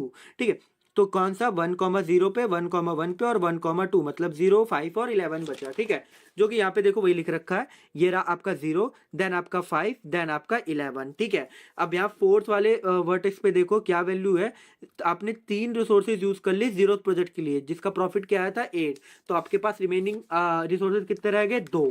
तो कौन कौन से, 0 और 1, जिसकी वैल्यू क्या है 0 और 5। ठीक है, तो यहाँ पे देखो वही लिख रखा है, ये रहा 0, देन आपका 5, और लास्ट वाले में आपने 4 रिसोर्सेज यूज कर लिए थे तो कोई भी नहीं बचा, इसलिए आपका यहाँ पे 0 प्रॉफिट आ गया। क्लियर है, तो आपको ये अच्छे तरीके से अब समझ में आया होगा कि कैसे ये एजेस फॉर्म हुई है और कैसे ये वैल्यूज कैलकुलेट हुई हैं। ठीक है, अब जैसे सेम हमने V1 का निकाला था, ऐसे अब हम सेम V2 के जो 6 7 8 9 10 वर्टिसेस है, इनकी वैल्यू फाइंड करेंगे। कैसे फाइंड करेंगे, अब ये ध्यान से देखना, यहाँ पे क्लियर है, यहाँ पे आपको क्या दे रखा है, V2, 0, मतलब आपके पास टूथ प्रोजेक्ट के लिए आपने जीरो रिसोर्स का यूज करा, इनिशियली भी आपका सारा जीरो रिसोर्स यूज करा है, तो आप क्या करोगे, 2 से लेकर 4 तक, मतलब 0 से लेकर 4 तक, 2 0 2 1 2 2 3 और 2 4, इन चारों में से जो मैक्सिमम वैल्यू होगी उसको आपको लेना पड़ेगा। तो इनमें से मैक्सिमम वैल्यू किसकी है, आपकी 6 है, तो आपने क्या करा, यहाँ पे 6 लिख दिया। क्लियर है, ऐसी 2 1, मतलब सेकंड प्रोजेक्ट के लिए आपने एक रिसोर्स का यूज कर चुके हैं, तो आपके पास रिमेनिंग रिसोर्सेज कितने बच गए, टोटल 4 रिसोर्सेज बच गए। ठीक है, तो 4 रिसोर्सेज हमारे पास कौन कौन से, 0 1 4 और 5, इनमें से मैक्सिमम वैल्यू क्या है, 5 है, तो यहाँ पर आपका क्या आ गया, 5 आ गया। अब यहाँ पे 2 2, मतलब आपने सेकंड प्रोजेक्ट के लिए आपने 2 रिसोर्स यूज कर लिए, तो रिमेनिंग रिसोर्स कितने बच गए, 3। अब 3 रिसोर्सेज कौन कौन से, 0 1 4, इनमें से मैक्सिमम क्या है, 4, ऐसी नेक्स्ट वाले के लिए 1 आ जाएगा, और लास्ट में आपने चारों रिसोर्सेज यूज करें, तो इसलिए यहाँ पे क्या आ गया, 0, मतलब सेकंड प्रोजेक्ट के लिए आपने 4 रिसोर्सेज का यूज कर लिया, तो इसकी वैल्यू ओवरऑल क्या आ चुकी है, 0 आ चुकी है। क्लियर है, तो आपको ये V1 वाला भी अच्छे तरीके समझ में आओगे कैसे फॉर्म हुआ है, और ये V2 वाला भी अच्छे तरीके समझ में आओगा कि बेसिकली कैसे फॉर्म हुआ है। ठीक है, अगर आपको नहीं समझ में आएगा तो एक बार वीडियो को वापस रिपीट करना, आपको अच्छे तरीके से क्लियर हो जाएगा। नेक्स्ट स्टेप क्या होगा, इसमें हम हर एक के लिए प्रॉफिट फाइंड करेंगे, मैक्सिमम प्रॉफिट हमारा बेसिकली क्या निकला है हर एक वर्टेक्स के लिए। अब कैसे फॉर्म होगा वो ध्यान से देखना। ठीक है, तो यहाँ पे देखो इनिशियली जो हमारा प्रॉफिट आया इसके लिए क्या है, बेसिकली 0 आया था। ठीक है, अब यहाँ पे कितना है, ये भी 0 और यहाँ भी 0 है, तो टोटल प्रॉफिट हमारे पास क्या आया, 0 आया। किससे वर्टेक्स से लेके, मान लो 1 वर्टेक्स से आया। क्लियर है, अब ये 7 है, तो 7 के हमारे पास टोटल प्रॉफिट क्या आएगा, हमारे पास इनकमिंग एज कौन कौन सी है, एक तो 2 से आ रही है, एक 1 से आ रही है, तो 0 + 5 क्या आया, 5, यहाँ पे कितना 6 और यहाँ पे कितना है 0, तो 6 और 5 में मैक्सिमम वैल्यू क्या है, हमारा 6 है, जो कि कौन से वर्टेक्स से आ रहा है, 2 वर्टेक्स, तो 6, 2 आ गया। अब 8 पे देखो कितने इनकमिंग एज है, एक 1 से आ रहा है, एक 3 से आ रहा है और एक आपका 2 से आ रहा है, तो 1 से क्या आ रहा है आपका 11, तो 0 + 11 क्या आया 1, 6 से 2 से आ रहा है आपका एक 6 और ये 5, तो 6 + 5 क्या आ गया 11, और इधर कितना है 8 और 0, तो 8 11 11 में मैक्सिमम वैल्यू क्या है आपकी 11, कौन से वर्टेक्स का आ रही है, 2 से भी आ रही है, साथ ही साथ 1 से भी आ रही है, आप कोई से भी कंसिडर कर सकते हो, मान लो मैंने 2 ले लिया तो 11, 2 आ गया। ऐसे 9 पे इनकमिंग एजिस 1 से भी आ रहा है, 2 से भी आ रहा है, 3 से भी आ रहा है और 4 से भी आ रहा है। अब इनमें से हमें मैक्सिमम चेक करना पड़ेगा, तो 0 प्लस और यहाँ पे कितना है 16, तो यहाँ पे क्या आया सिंपल 0 + 16, यहाँ पे सिंपल 16 आ गया, यहाँ पे क्या है 6 और यहाँ पे कितना 11, 11 + 6 कितना हो गया 17 सेकंड वर्टेक्स के लिए। थर्ड वर्टेक्स के लिए क्या हो गया, यहाँ पे था कितना 8 और यहाँ पे कितना फॉर्म हुआ बेसिकली 11। ठीक है, तो 8 + 11 क्या हो गया हमारे पास 8 + 5, सॉरी ये 5 है नॉट 11, 8 + 5 कितना हो गया हमारे पास 13, तो 13 11 और 17 में 13 11 और यहाँ पे कितना था आपका 16 है ना। 13, 11 और 16 में मैक्सिमम वैल्यू आपकी क्या है 17, जो कि कौन से वर्टेक्स से आ रही है, 2 वर्टेक्स से आ रही है। तो यहाँ पे 17, 2 ऐसे आप 10 के लिए निकालोगे तो क्या है, इनकमिंग एज आपकी 1 से भी आ रही है, 2 से भी आ रही है, 3 से भी आ रही है, 4 से भी आ रही है। तो 1 से आ रही है जो 0 और लास्ट क्या है 17, तो 0 प्लस 17 कितना आ गया 17। यहाँ से आ रही है 6, 6 आ रही है और 6 के साथ यहाँ पे क्या आ रहा है 2 से 10 पे 16, तो 16 प्लस 6 का आ गया 22, 22 यहाँ से आ रहा है 8 और 8 से यहाँ पे कितना आ रहा है बेसिकली 11, 8 प्लस 11 हो गया 19, यहाँ से 4 है, यहाँ से 8 है और 8 और 5 कितना हो गया 13, तो 13, 19, 22 और जो लास्ट आपका है यहाँ पे क्या है 17। तो इन सब में से मैक्सिमम वैल्यू क्या है 22, जो कि कौन से वर्टेक्स से आ रही है, तो सेकंड वर्टेक्स से आ रही है। तो ये सारी हमने क्या लिखा है, सबके लिए प्रॉफिट असाइन कर ली। अब इन सब में से जो आपकी मैक्सिमम प्रॉफिट है वो आपकी आएगी। तो मैक्सिमम प्रॉफिट इन सब में से किसकी है 22, ठीक है। तो जो कि यहाँ पे असाइन कर दी है 22। और जो ऊपर से हमारी जो इन सब में से जो आई थी मैक्सिमम प्रॉफिट वो किसकी आई थी 2,0 के लिए, जिसका क्या था 6। तो यहाँ पे 22 और 6 हमारे क्या है बेसिकली मैक्सिमम प्रॉफिट असाइन हुए हैं पर्टिकुलर रिसोर्सेज के लिए। क्लियर है। देखो पाथ कैसे फॉर्म हुआ है वो भी एक बार देख लेते हैं। हम क्या आ गए, हम पहले 22 कहाँ से आया, हमारा 10 से आया और 10 पे हमारे पे प्रॉफिट कितना है 22, जो कि किससे निकला हमारे सेकंड वाले वर्टेक्स से निकला। और सेकंड वाले पास प्रॉफिट कितना आया था हमारे पास 6 का, जो कि किससे आया आपका जीरो पे। तो जीरो प्रोजेक्ट के लिए हमने एक रिसोर्स असाइन करा था जिसका प्रॉफिट क्या आया 6। और यहाँ पे सेकेंड रिसोर्स के लिए मतलब यहाँ पे देखो जो हमारा 1 रिसोर्स था, ठीक है 1 प्रोजेक्ट था, उसके लिए हमारे पास कितने रिसोर्सेज असाइन करे हमने उसको टोटल 3 रिसोर्सेज असाइन करे, जिसकी वैल्यू हमारे पास क्या आई बेसिकली 16 आई है। क्लियर है, ये ध्यान में रखना कितनी आई 16 आई। एक्चुअल कोड जिसका किसका निकला 22 निकला था, ठीक है 16 प्लस 6 कितना हो गया, इसलिए हमारे पास इधर टोटल प्रॉफिट कितना आ गया 22 आ गया। ठीक है, तो ये बात ध्यान में जरूर रखना कि कैसे फॉर्म हुआ है, जो कि हमारा पाथ भी मैंने आपको दिखा दिया, ये एक ये बन जा रहा।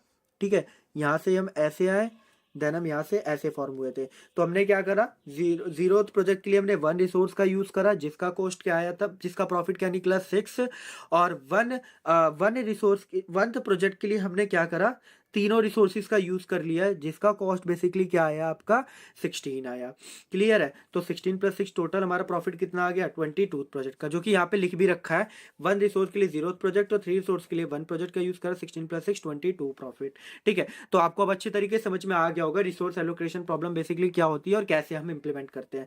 ठीक है, ये क्वेश्चन ज्यादा इंपॉर्टेंट नहीं है, कभी कभार ही पूछा जाता है। ठीक है, अगर पूछ ले तो आपको अच्छे तरीके से जरूर समझा के आना पड़ेगा। क्लियर है, तो रिसोर्स एलोकेशन प्रॉब्लम आपको अच्छी तरीके से समझ में आया होगा कि बेसिकली रिसोर्स एलोकेशन प्रॉब्लम होता क्या है। नेक्स्ट टॉपिक है वो क्या है back tracking.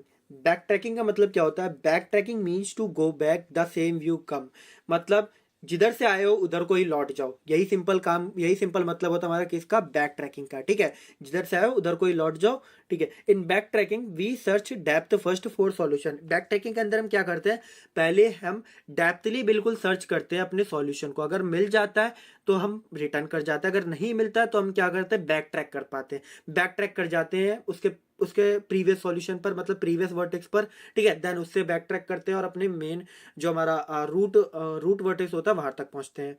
In backtracking technique we backtrack to the last valid depth as soon as we hit a dead end. ठीक है, हम कब तक मतलब हम कब तक हम उसे डेप्थ सर्च करते रहते हैं, जब तक हम डेड एंड कंडीशन को मैच ना कर ले। जैसे हम डेड एंड कंडीशन को मैच कर जाते हैं तभी हम बैक ट्रैक करना शुरू कर देते हैं। जैसे यहाँ पे देख सिंपल सा डायग्राम है, यहाँ से आपने शुरू करा, आप इस वर्टेक्स पे गए, देन आप डेड एंड पे पहुंच गए, डेड एंड पे पहुंचे आप क्या करें बैक ट्रैक कर गए, इस वर्टेक्स से आप अगेन इस वर्टेक्स पे फॉर्म हुए, फिर यहाँ पे आप अगेन आप डेड एंड पे पहुंच गए, अगेन आप क्या करें डेड एंड पे पहुंच के अगेन आपने क्या करा बैक ट्रैक करा, फिर अगेन आप इस वाले वर्टेक्स पे पहुंचे, यहाँ से आप डेड एंड पे पहुंच गए, अगेन आप बैक ट्रैक कर जाओगे, फिर इससे बैक ट्रैक करके इस वाले पहुंचोगे, फिर इससे बैक ट्रैक करके इधर पहुंचोगे, फिर इधर वाले वर्टेक्स पे फॉर्म करके आपको आपका जो आपका सॉल्यूशन है वो सर्च हो जाएगा। ठीक है, जो आपका टारगेट है वो सर्च हो जाएगा, तो यहाँ पे आप क्या प्रेजेंट कर दोगे बेसिकली सक्सेस प्रिंट कर दोगे कि आपका सॉल्यूशन फाइंड हो चुका है। तो बैक ट्रैक का मतलब यही है सिंपल, अगर आपको सॉल्यूशन नहीं मिल रहा तो सिंपल बैक ट्रैक कर दो, मतलब पीछे चले जाओ और पीछे जाके चेक करो कि वहां पे कोई सॉल्यूशन एग्जिस्ट कर रहा है कि नहीं कर रहा है। क्लियर है, तो बैक ट्रैक का मतलब सिंपल सा यह है, जो कि आपको अच्छी तरीके से समझ में आया होगा। तो बैक ट्रैक टेक्निक बहुत जगह यूज होगी, जैसे हमारा एन क्वीन प्रॉब्लम है, 4 क्वीन प्रॉब्लम्स है, 8 क्वीन प्रॉब्लम है। ठीक है, इन सब जगह हमारा बैक ट्रैकिंग का यूज होगा, सम ऑफ सबसेट प्रॉब्लम, इन सब जगह हमारा बैक ट्रैकिंग का यूज होगा। एक एक करके इनको चलो देखते हैं। अब जो हमारे इसमें नेक्स्ट टॉपिक है वो मोस्ट इंपॉर्टेंट टॉपिक है। दो बार दो साल से लगातार क्वेश्चन पूछा जा रहा है, वो भी लॉन्ग क्वेश्चन। क्या है? N queen problem. ठीक है, ये क्या है? क्वीन की प्रॉब्लम है। क्या प्रॉब्लम है? In queen problems are possible placement of n queens on an n cross n chess bed so that though they non attacking, मतलब not in same row column और डायगोनल। मतलब क्या हो गया? आपके पास क्या होगा? चेस बोर्ड गिवन होगा। ठीक है, उसका साइज क्या होगा? n by n। n किसके रिप्रेजेंट कर रहा है? नंबर ऑफ क्वीन को रिप्रेजेंट कर रहा है। ठीक है, तो आपके पास क्या होंगे? क्वींस होंगे कुछ। ठीक है, नंबर ऑफ क्वींस ही गिवन होंगी। आपको क्या करना पड़ेगा? उन क्वीन को चेस बोर्ड के अंदर प्लेस करना पड़ेगा। इस तरीके से प्लेस करना पड़ेगा कोई भी दो क्वीन एक दूसरे को अटैक ना करे। अटैक कैसे नहीं करेंगी? जब कोई भी दो क्वीन एक ही रो में प्लेस ना होंगी, कोई भी दो क्वीन एक ही कॉलम में प्लेस ना होंगी, कोई भी दो क्वीन एक ही डायगोनल में प्लेस ना होंगी, तब वो आपका कैसा होगा? नॉन अटैकिंग होगा। ठीक है, तब वहां पर आप क्वीन प्लेस कर पाओगे। क्लियर है? तो ये होता है बेसिकली नॉन अटैकिंग का मतलब। No diagonal should contain more than one queen. ठीक है, कोई भी डायगोनल एक से ज्यादा क्वीन को कंटेन नहीं कर सकता। No row should contain more than one queen. एक रो के अंदर सिर्फ एक ही क्वीन आ सकती है, उससे ज्यादा क्वीन नहीं आ सकती है। No column should contain more than one queen. ठीक है, कॉलम के अंदर भी मैक्सिमम एक ही क्वीन आएगी, एक कॉलम के अंदर, उससे ज्यादा नहीं आ सकती है। ठीक है, अब उसके रिगार्डिंग एल्गोरिथम में एक, ठीक है, एल्गोरिथम भी पूछ ली जाती है एंड क्वीन के रिलेटेड, वो भी समझ लेते हैं। This algorithm first call Q place k i algorithm to check whether the queen k can be placed or column i or not. तो इसका मतलब क्या है? पहले हमारा जो के क्यू प्लेस के आई है, बेसिकली क्या है? फंक्शन जो कि क्या कर रहा है? कोई बुलियन फंक्शन है जो कि चेक कर रहा है कि हम क्वीन को उस पर्टिकुलर वैल्यू प्लेस पर हम उसे एग्जिस्ट करा पाएंगे कि नहीं करा पाएंगे, मतलब प्लेस कर पाएंगे कि नहीं कर पाएंगे। ठीक है, अगर उस वैल्यू पर हम प्लेस कर पाएंगे तब वो रिटर्न करेगा ट्रू, अदरवाइज क्या रिटर्न करेगा? फॉल्स करेगा। अब उसकी एल्गोरिथम कैसे वर्क कर रही है वो देखो। यहाँ पे एन क्वीन के एन आई इक्वल टू 0 से लेकर एन तक आप रिप्लेस करोगे, ये आपका फंक्शन है। ठीक है, जो कि क्या, अगर ट्रू आएगा तब आप क्या करोगे? क्वीन को प्लेस कर दोगे चेस बोर्ड के अंदर। अगर फॉल्स आया तो सिंपल आप क्या कर दोगे? आगे रिट्रेट करना शुरू करोगे। ठीक है, रिट्रेट करना मतलब चेस बोर्ड के नेक्स्ट इंडेक्स पर पहुंचोगे, वहां पे चेक करोगे कि यहाँ पर प्लेस कर पाएंगे कि नहीं कर पाएंगे। तो उस तरीके से पूरा वर्क कर रहा है। ठीक है, अब जो हमारे Q place k i algorithm ये कैसे वर्क कर रही है वो नीचे लिख रखा है, वो ध्यान से समझिए। The below algorithm Q k plus i return true if queen k can be placed in kth row and ith column. अगर वो क्वीन आपकी प्लेस हो गई केथ रो के अंदर, के आइथ कॉलम के अंदर, मतलब कोई भी दो क्वीन अटैकिंग नहीं कर रही एक दूसरे को, तब आप प्लेस कर पाओगे। अगर कर रही होंगी तो अब वहां पे आप क्या रिटर्न करोगे? फॉल्स को रिटर्न करोगे। जो कि यहाँ पे बात लिख भी रखी है, जे इजिकल टू 1 से लेकर के इजिकल टू आई के माइनस 1 तक आपने एक लूप चलाया, चेक कर रहे हो कि x j is equal to i और absolute of x j minus i is equal to absolute of j minus k अगर हुआ तब आप क्या करोगे? Return false. मतलब ये क्या बता रहा है कि आपकी क्वीन अटैक कर रही है एक दूसरे को, मतलब एक ही रो या एक ही कॉलम के अंदर आपकी दो क्वीन प्रेजेंट है, तब आप रिटर्न करोगे यहाँ से फॉल्स। अगर ये कंडीशन ट्रू नहीं हुई तब आप रिटर्न यहाँ से सिंपल क्या कर दोगे? ट्रू। ठीक है, जो कि आपको यहाँ से अगर ट्रू रिटर्न होगा देन आप वहां पे जाके क्वीन को प्लेस कर पाओगे आसानी से। अगर फॉल्स रिटर्न हुआ तो आपको ट्रेट आगे की तरफ करना पड़ेगा। ठीक है, तो इस तरीके से हमारी एन क्वीन प्रॉब्लम बेसिकली होती है और इस एल्गोरिथम के थ्रू हम अपनी एन क्वीन प्रॉब्लम को सॉल्व करते हैं। क्लियर है? तो एन क्वीन प्रॉब्लम आपको अच्छे तरीके से समझ में आया होगा बेसिकली एन क्वीन प्रॉब्लम क्या होती है। अब एन क्वीन प्रॉब्लम के रिगार्डिंग हमारे पास दो प्रॉब्लम्स होती है, एक होती है 4 क्वीन प्रॉब्लम और एक होती है 8 क्वीन प्रॉब्लम। अब हमारे पास यहाँ पे नंबर ऑफ क्वींस गिवन है कि 4 क्वीन है और 8 क्वीन है, उनको आपको चेस बोर्ड के अंदर प्लेस करके दिखाना पड़ेगा। कैसे प्लेस करके दिखाएंगे वो देखो। ठीक है, तो अब यहाँ पे जो हमारा प्रॉब्लम है क्या है? Basically 4 queen problem. ठीक है, आपके पास 4 क्वीन होंगी, उन चारों क्वीन को आपको चेस बोर्ड के अंदर प्लेस करना पड़ेगा इस तरीके से। कोई भी दो क्वीन एक रो में ना हो, कोई भी दो क्वीन आप एक कॉलम में ना हो, कोई भी दो क्वीन एक डायगोनल में ना हो। तो 4 क्वीन प्रॉब्लम क्या हो रही है? Suppose we have 4x4 cross chessboard with 4 queen, each to be placed in a non-attacking position। ठीक है, उनकी जो पोजीशन होनी चाहिए वो क्या होनी चाहिए? नॉन अटैकिंग होनी चाहिए। ठीक है, now will be place each queen on a different row such that no two queen attack each other. हर एक क्वीन को हम डिफरेंट रो में एग्जिस्ट कराएंगे जिसकी वजह से दोनों क्वीन आपस में अटैक ना कर पाए। ठीक है, we place the queen Q i in the very first except position 1 by 1। ठीक है, हम क्या कर रहे हैं? हमने जो पहली क्वीन थी उसको फर्स्ट रो के अंदर ही, ठीक है, एग्जिस्ट करा दिया, प्लेस कर दिया मतलब, लेकिन अब 1,1 पे नहीं करा सकते। अगर 1,1 पे करा दोगे तो अदर क्वीन प्लेस नहीं हो पाएंगे। Now if we place queen Q2 in column 1,2 then the dead end is encountered. कैसे डेड एंड एनकाउंटर्ड हुआ है, एक बार पहले आप डायग्राम के थ्रू समझो, देन हम यहाँ पे आएंगे। क्लियर है? अब देखो हमारे पास क्या है, सिंपल सी ये वैल्यू बची है। ठीक है, हमारे पास 4x4 क्रॉस का हमें चेस बोर्ड फॉर्म कर दिया। क्यों? क्योंकि हमारे पास n नंबर ऑफ जो क्वीन थी, n की वैल्यू 4 थी, तो हमारे पास 4 क्वीन है। ठीक है, अब यहाँ पे एक डायग्राम बनाता हूँ मैं अच्छे से, तब आपको समझाता हूँ। ये रहा 1, ये रहा 2, ये रहा 3, ये रहा 4। हमारे पास ये 1 है, ये 2 है, ये 3 है, ये 4 है। इनिशियली मान लो मैंने Q1 को प्लेस यहाँ पे कर दिया, क्वीन 1 को प्लेस यहाँ पे कर दिया, तो क्वीन 2 मेरा इस रो में नहीं आ सकता, इस कॉलम में नहीं आ सकता, और इस डायगोनल में फॉर्म नहीं हो सकता। तब हमारे पास सिंपल क्या बच गया, क्वीन 2 को मैं यहाँ पे प्लेस कर सकता हूँ। अगर आप क्वीन 2 को यहाँ पे प्लेस कर दोगे तो आपका क्वीन 3 इधर नहीं आ सकता, क्वीन 3 इधर नहीं आ सकता। क्लियर है? तो यहाँ पे देखो कोई भी Q3 जो हमारी क्वीन 3 थी, उसके लिए कोई भी प्लेस बची ही नहीं है कि आप उसे प्लेस कर पाओ। तो उसके लिए आपको क्या करना पड़ेगा, Q2 के पास वापस जाना पड़ेगा, बैक ट्रैक करना पड़ेगा, देन आपको Q2 को एक मूव करना पड़ेगा, शिफ्ट इस तरफ मूव करना पड़ेगा। अब आपका Q2 जो था यहाँ पर प्लेस हो गया। अब आसानी से आप Q3 को, जो आपकी क्वीन 3 है, उसे यहाँ पे प्लेस कर सकते हो। क्वीन 3 तो आपने एग्जिस्ट करा दी, लेकिन अब क्वीन 4 के लिए कोई भी प्लेस नहीं बची। क्यों? देखो आपके ये कॉलम, ये रहा, ये कॉलम, ये रो, ये कॉलम, ये डायगोनल, यहाँ पे कोई नहीं आ सकता। ये रो, ये पूरी कॉलम, ये डायगोनल, यहाँ पे कोई नहीं आ सकता। और Q1 ने तो पहले ही बना रखा है अपनी जगह, तो Q4 के लिए कोई प्लेस नहीं बचा। अब उसके लिए मुझे क्या करना पड़ेगा, मैं वापस बैक ट्रैक करूंगा, Q3 पे जाऊंगा, Q3 को डिस्प्लेस करके मैं क्या करूंगा, इसे आगे की तरफ मूव कर दूंगा। क्लियर है? आगे की तरफ मूव कर दूंगा, देन मैं किसके पास जाऊंगा, Q2 के पास जाऊंगा। Q2 को कोई भी बैक ट्रैक की जरूरत नहीं है। फिर मैं क्वीन 1 के पास जाऊंगा। क्वीन 1 के पास जाने के बाद इसे बैक ट्रैक करेंगे और आगे की तरफ मूव कर देंगे। अब मेरा जो क्वीन 1 है वो कौन सी प्लेस पे आ गया, Q2 प्लेस पे आ गया, ये 1,2 प्लेस पर आ गया। तो 1,2 प्लेस पर हमारा क्वीन 1 आ गया, 2,4 पे प्लेस पर हमारा Q2 आ गया, और 3,1 प्लेस पे हमारा क्वीन 3 आ गया। ठीक है, और 4,3 पर हमारा क्वीन 4 आ गया। अब ये जो हमारी सारी क्वीन है इस तरीके से प्लेस हो रखी है कि कोई भी दो क्वीन आपस में अटैक नहीं कर रही है, एक दूसरे को अटैक नहीं कर रही है। ठीक है, सारे अलग अलग बैठे हुए हैं, कोई भी एक दूसरे को अटैक नहीं कर रही है।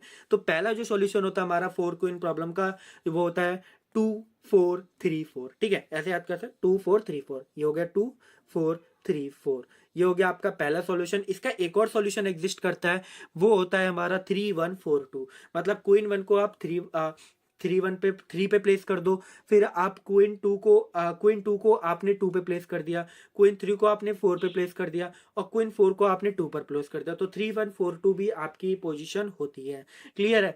तो 2 4 3 4 होता है, और आपका 3 1 4 2 होता है। ठीक है, तो इस तरीके से हम बेसिकली फॉर्म करके दिखाते हैं कि कैसे हम कोई भी दो क्वीन को आसानी से प्लेस कर पाते हैं। ठीक है, तो आशा करता हूँ आपको n क्वीन प्रॉब्लम और 4 क्वीन प्रॉब्लम अच्छे तरीके से समझ में आया होगा।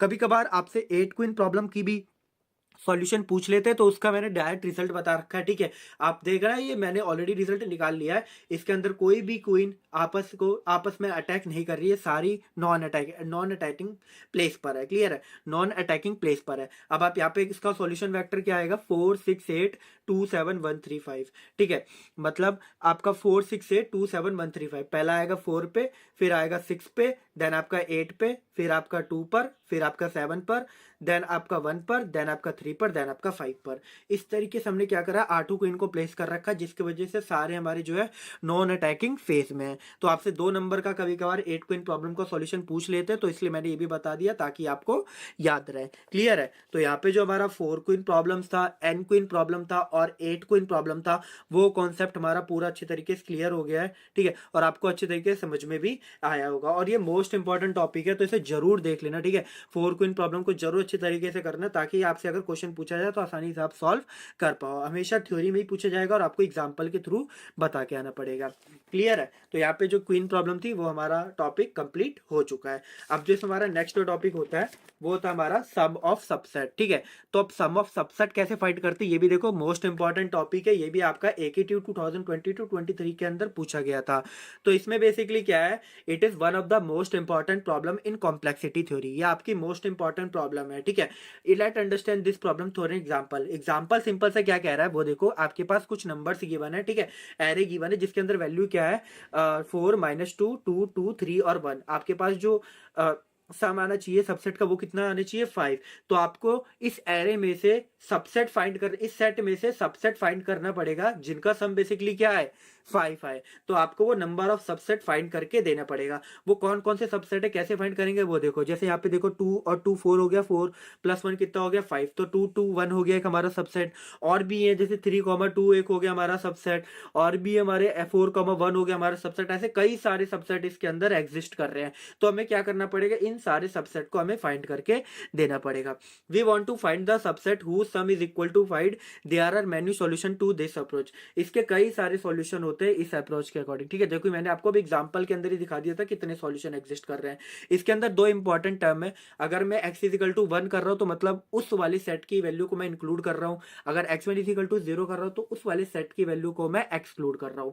ये मोस्ट इंपॉर्टेंट है, ये ध्यान में रखना। ठीक है, अब एक एग्जांपल से समझते हैं ताकि आपको अच्छे तरीके से क्लियर हो। ठीक है, यहाँ पे आपको एरे गिवन है जिसके अंदर क्या एलिमेंट है 10 20 30 40। सम आपके पास कितना 40। हम डायरेक्ट इसमें देख के बता सकते हैं हमारे पास टोटल दो सबसेट है। कौन, एक तो 10 40 और एक है 20 30। ये दोनों आपको जो सम दे रहे हैं वो 50 दे रहे हैं। तो हमारे पास टोटल दो ही सबसेट है जिनका सम बेसिकली क्या आ रहा है, टारगेट के बराबर आ रहा है, मतलब 50 के बराबर आ रहा है। तो अब इसको हम किसकी हेल्प से सॉल्व करके दिखाएंगे, डायनेमिक प्रोग्राम बैक ट्रैकिंग की हेल्प से सॉल्व करके दिखाएंगे।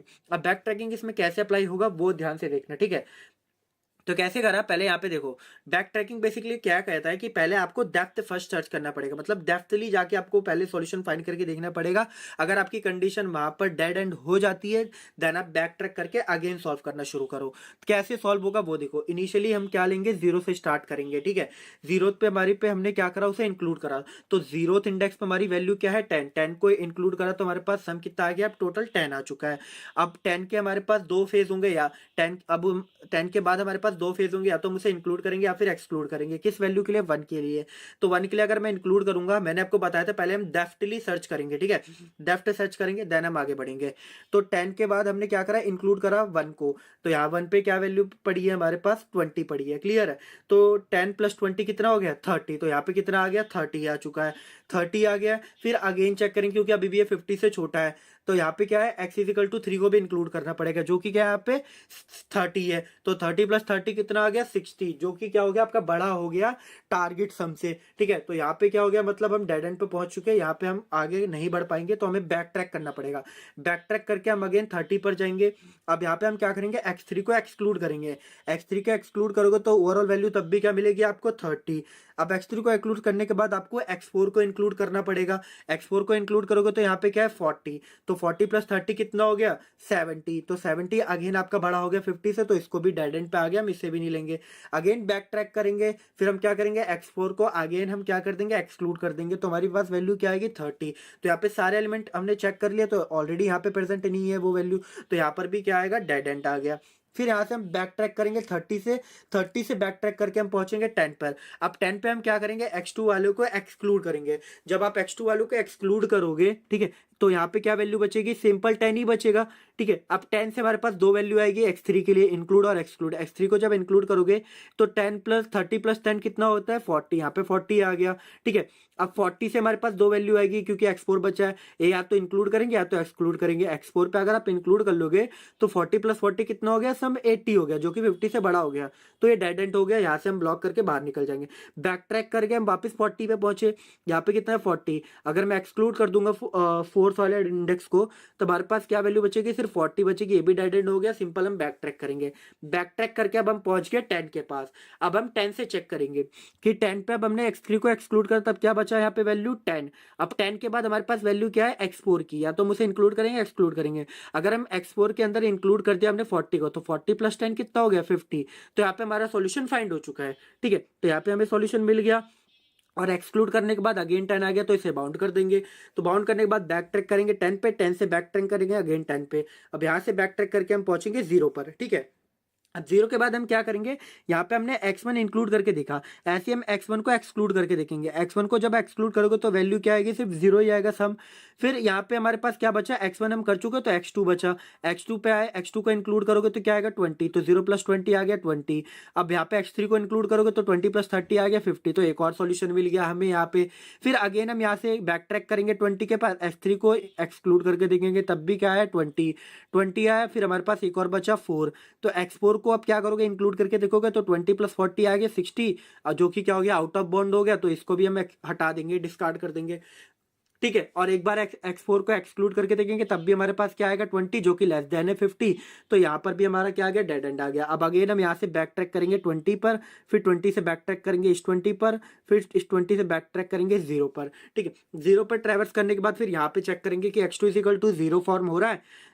x2 = 0 पे तो ऊपर वाली वैल्यू सेम अगेन वही 0 उठ के आ जाएगी। ठीक है, फिर यहाँ से अगेन वो सारी प्रोसेस रिपीट करोगे तो कोई भी सॉल्यूशन फाइंड नहीं होगा, क्योंकि हमने स्टार्टिंग में ही देख लिया था हमारे पास केवल दो ही सबसेट फॉर्म हो रहे थे, एक 20, 30 और एक 40, 10, जो कि यहाँ पे देखो वही सेम चीज यहाँ पे बन के आई है। अब इसके रिगार्डिंग आंसर कैसे फाइंड करते हैं वो देखो, हमारे पास क्या वैल्यू आई 20, 30, तो इसको एक्सक्लूड करा, एक वैल्यू आई 20, 30, एक आई 10, 40, तो एक आएगा 1, फिर 0, 0, 1, एक आएगा 0, 1, 1, 0, जो कि यहाँ पे जिसे हम इंक्लूड कर रहे हैं उसे हम 1 से लिखेंगे, जिसे हम एक्सक्लूड कर रहे हैं उसे हम 0 से रिप्रेजेंट करेंगे।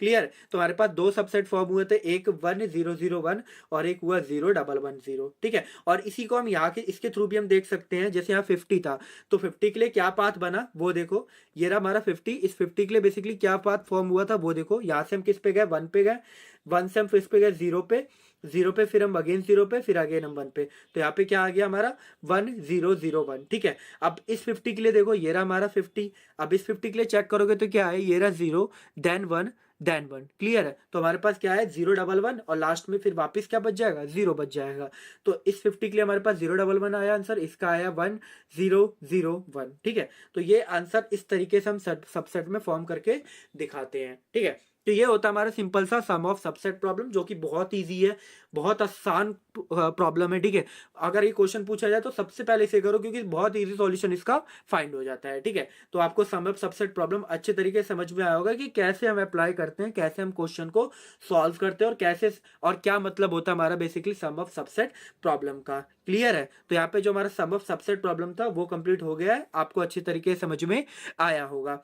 अब जैसे हमारा नेक्स्ट टॉपिक है वो है हैमिल्टेनियन सर्किट। हैमिल्टेनियन सर्किट भी आपका मोस्ट इंपॉर्टेंट टॉपिक है, क्योंकि आपका AKTU 2021-2022 में लॉन्ग क्वेश्चन में पूछा गया था। क्या कह रहा है, हैमिल्टेनियन साइकिल और circuit in a graph G is a cycle that visit every vertex of G exactly once and return to the starting vertex. मतलब आपके पास कोई ग्राफ गिवन होगा, क्लियर है, आपके पास कोई ग्राफ गिवन होगा, आपने मान लो कोई एक स्टार्टिंग वर्टेक्स माना, आप उस स्टार्टिंग वर्टेक्स से सारे वर्टेक्स को ट्रेवल करके अगेन उसी स्टार्टिंग वर्टेक्स पर पहुंच गए, तब वो आपकी सर्किट क्या कहलाएगी, हैमिल्टेनियन सर्किट कहलाएगी, या फिर हैमिल्टेनियन साइकिल कहलाएगी। क्लियर है, if graph contain a Hamiltonian cycle it is called Hamiltonian graph. अगर आपका ग्राफ हैमिल्टेनियन साइकिल कंसिस्ट कर रहा है तो उसे हम हैमिल्टेनियन ग्राफ करेंगे, या फिर अगर नहीं कर रहा है तो उसे हम क्या बोलेंगे, नॉन हैमिल्टेनियन ग्राफ बोलेंगे। क्लियर है, अब इसके बाद देखो कि इसे Hamiltonian problem has practical application in various field such as logistic, network design and computer science. तो हैमिल्टेनियन प्रॉब्लम को हम प्रैक्टिकल, उसके कई सारे प्रैक्टिकल एप्लीकेशंस भी है। ठीक है, जैसे हम कहाँ पर यूज करते हैं, लॉजिस्टिक प्रॉब्लम में यूज करते हैं, नेटवर्क डिजाइनिंग में यूज किया जाता है हैमिल्टेनियन साइकिल का, और कंप्यूटर साइंस में भी यूज किया जाता है हैमिल्टेनियन साइकिल का। अब इसका एक सिंपल सा एग्जाम्पल के थ्रू समझे तो आपको अच्छे तरीके से क्लियर होगा। गिवन ग्राफ G, ग्राफ के अंदर एक वर्टेक्स होता है, एज होता है, we have to find the से Hamiltonian circuit using back tracking approach. तो हम हैमिल्टेनियन साइकिल जो हैमिल्टेनियन पाथ किसकी हेल्प से फाइंड करते हैं, बैक ट्रैकिंग अप्रोच की हेल्प से फाइंड करते हैं। क्लियर है, अब इसका एग्जांपल देखो, अब एग्जांपल क्या है 1, 4, 2, 3, हम 1 से 2 जा सकते हैं, 2 से 3, 3 से 4 और 4 से 1। तो ये जो हमारा फॉर्म हुआ कि हम कहा गए 1 से पहले 4 गए, 4 से हम 3 गए, 3 से हम 2 गए, 2 से हम 1 चले गए, तो ये पूरी एक साइकिल रिपीट होगी, अगेन हम स्टार्टिंग वर्टेक्स पे पहुंच गए, तो हमारे हैमिल्टेनियन साइकिल है। एक और साइकिल फॉर्म हो सकती है कि 1 से हम 2 जाए, 2 से हम 3 जाए, 3 से हम 4 जाए, 4 से हम 1 जाए, तो एक एक ग्राफ के लिए कई सारी हैमिल्टनियन साइकिल एग्जिस्ट करती है, मोर than one Hamiltonian cycle exist करती है। तो ये बात ध्यान में रखना कि अगर आपका आंसर डिफरेंट आ रहा तो साइकिल एग्जिस्ट करती है मोर देन वन, ठीक है। अब इसका एक क्वेश्चन के थ्रू समझते हैं ताकि अच्छे तरीके से क्लियर हो, ठीक है। ये इंपॉर्टेंट क्वेश्चन है, ठीक है, तो इसे ध्यान से दिख रहा। हमारे पास ग्राफ है जिसके अंदर नंबर ऑफ वर्टिसेस है टोटल 5, 0 1 2 3 4 5, ठीक है। अब हम क्या करा, मान लो मैंने स्टार्टिंग वर्टेक्स 0 को मान लिया, तो मैं 0 से 3 गया, 3 से मैं अगेन 1 गया, 1 से मैं 4 गया, फिर 4 से मैं 2 गया। यहाँ पे ध्यान से देखो, 0 से 3, 3 से 1, 1 से 4, 4 से 2, ठीक है। 4 से 2 से जाने के बाद मेरे पास और कोई प्लेस बचा ही नहीं, क्योंकि अगर मैं 2 से फिर अगेन 4 जा सकता हूँ या 2 से 1 जा सकता हूँ, जो कि ऑलरेडी मेरे इंक्लूड हो चुके हैं। तो यहाँ पे क्या आ गया, हम डेड एंड पे पहुंच गया, मतलब साइकिल नॉट फाउंड, कोई भी हैमिल्टनियन साइकिल क्रिएट ही नहीं हुई। तो अब हम बैक ट्रैक करके सीधा किस पे पहुंचेंगे, 1 के पास पहुंचेंगे। अब 1 से क्या क्या रिमेनिंग बचा है, यहाँ पे 1 3 0 ऑलरेडी एग्जिस्ट हो चुका है, बचे गया हमारे पास 2 और 4। तो 1 से हम 2 चले गए, 2 से हम 4 चले गए, अगेन हम लूप में फंस गए, फिर हम 4 से वापस 3 में जाएंगे तो 3 अगेन रिपीट हो जाएगा। तो यहाँ पे भी कोई साइकिल फाउंड नहीं हुई है। अब हम 3 पे जाएंगे, तो 3 से हम 4 पे गए, 4 से हम 2 पे गए, 2 से हम 1 पे गए, अगेन 1 से हम 0 पे चले गए। तो हमारी एक पूरी साइकिल बन गई, मतलब 3 से 4, 4 से 2, 2 से 1 और 1 से 0। तो ये साइकिल फाउंड हो चुकी, तो हमारी यहाँ पे हैमिल्टनियन साइकिल फाउंड हो चुकी है। क्लियर। अगर आपसे एग्जाम में क्वेश्चन पूछा जाए, ठीक है, तो एग्जाम में अगर क्वेश्चन पूछा जाए जहां पर आपकी पहली साइकिल फाउंड हो चुकी, तो वही पाथ केवल लिख के आ जाओ, बाकी आप क्वेश्चन वहीं पे छोड़ दो, ठीक है। क्योंकि एग्जाम के अंदर केवल आपको एक ही साइकिल बता के आनी पड़ेगी, सारी साइकिल बता के नहीं आनी है। इस क्वेश्चन के अंदर मैं आपको दोनों साइकिल बताऊंगा, जो दोनों साइकिल फॉर्म हो रही है, ठीक है।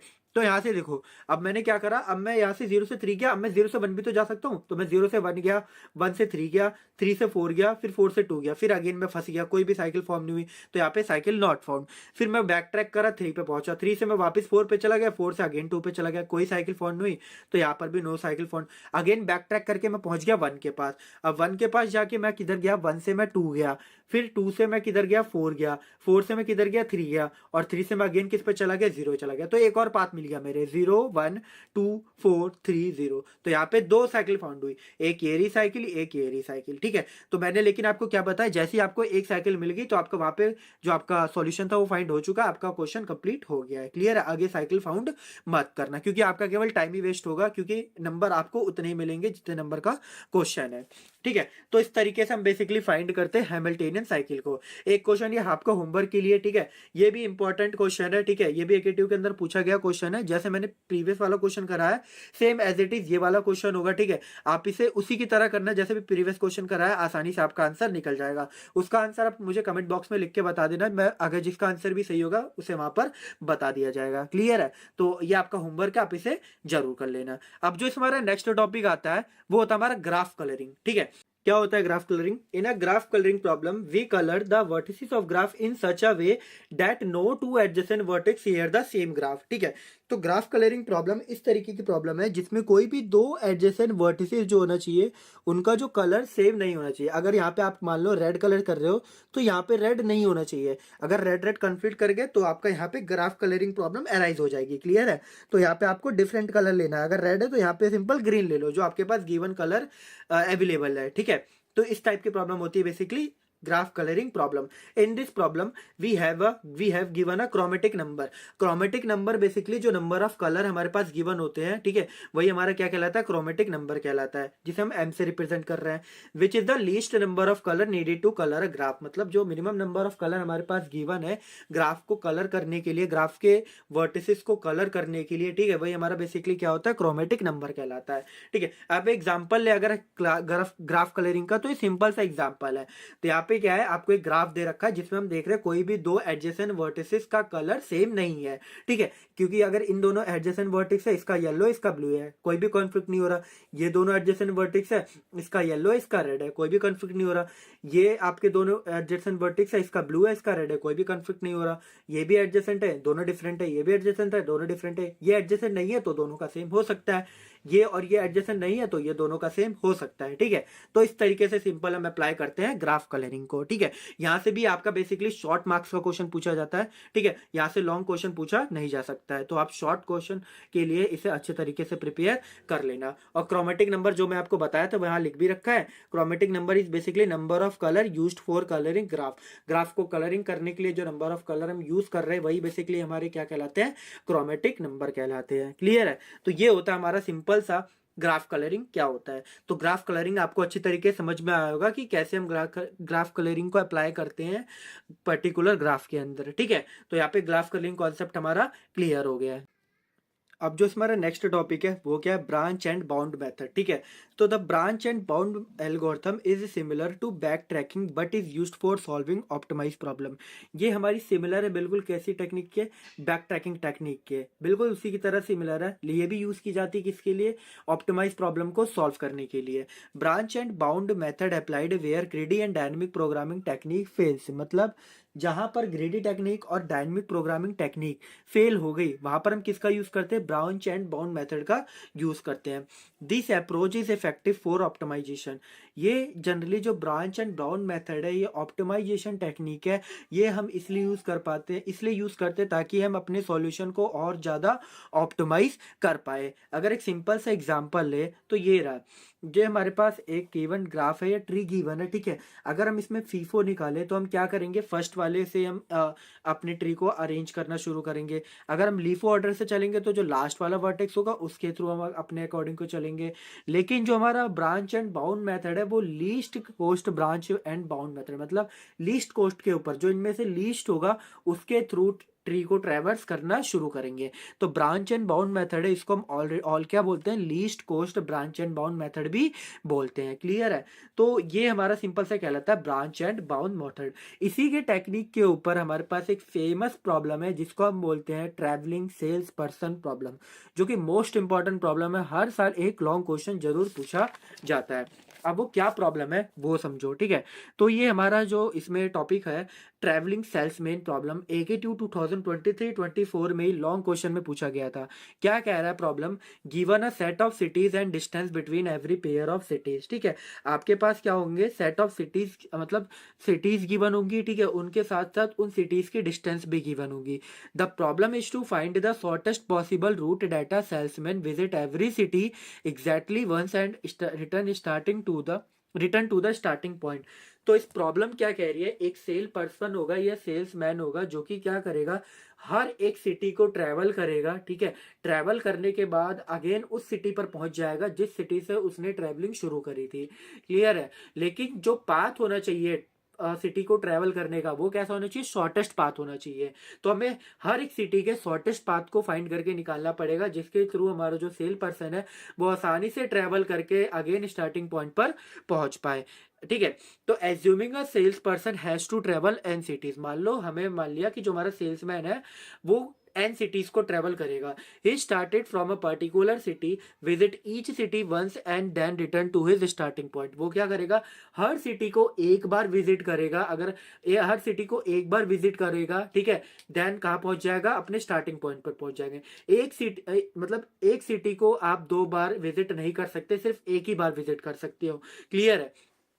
The objective is to select the sequence in which the cities are visited with the shortest possible route in such a way that its total traveling cost is minimized।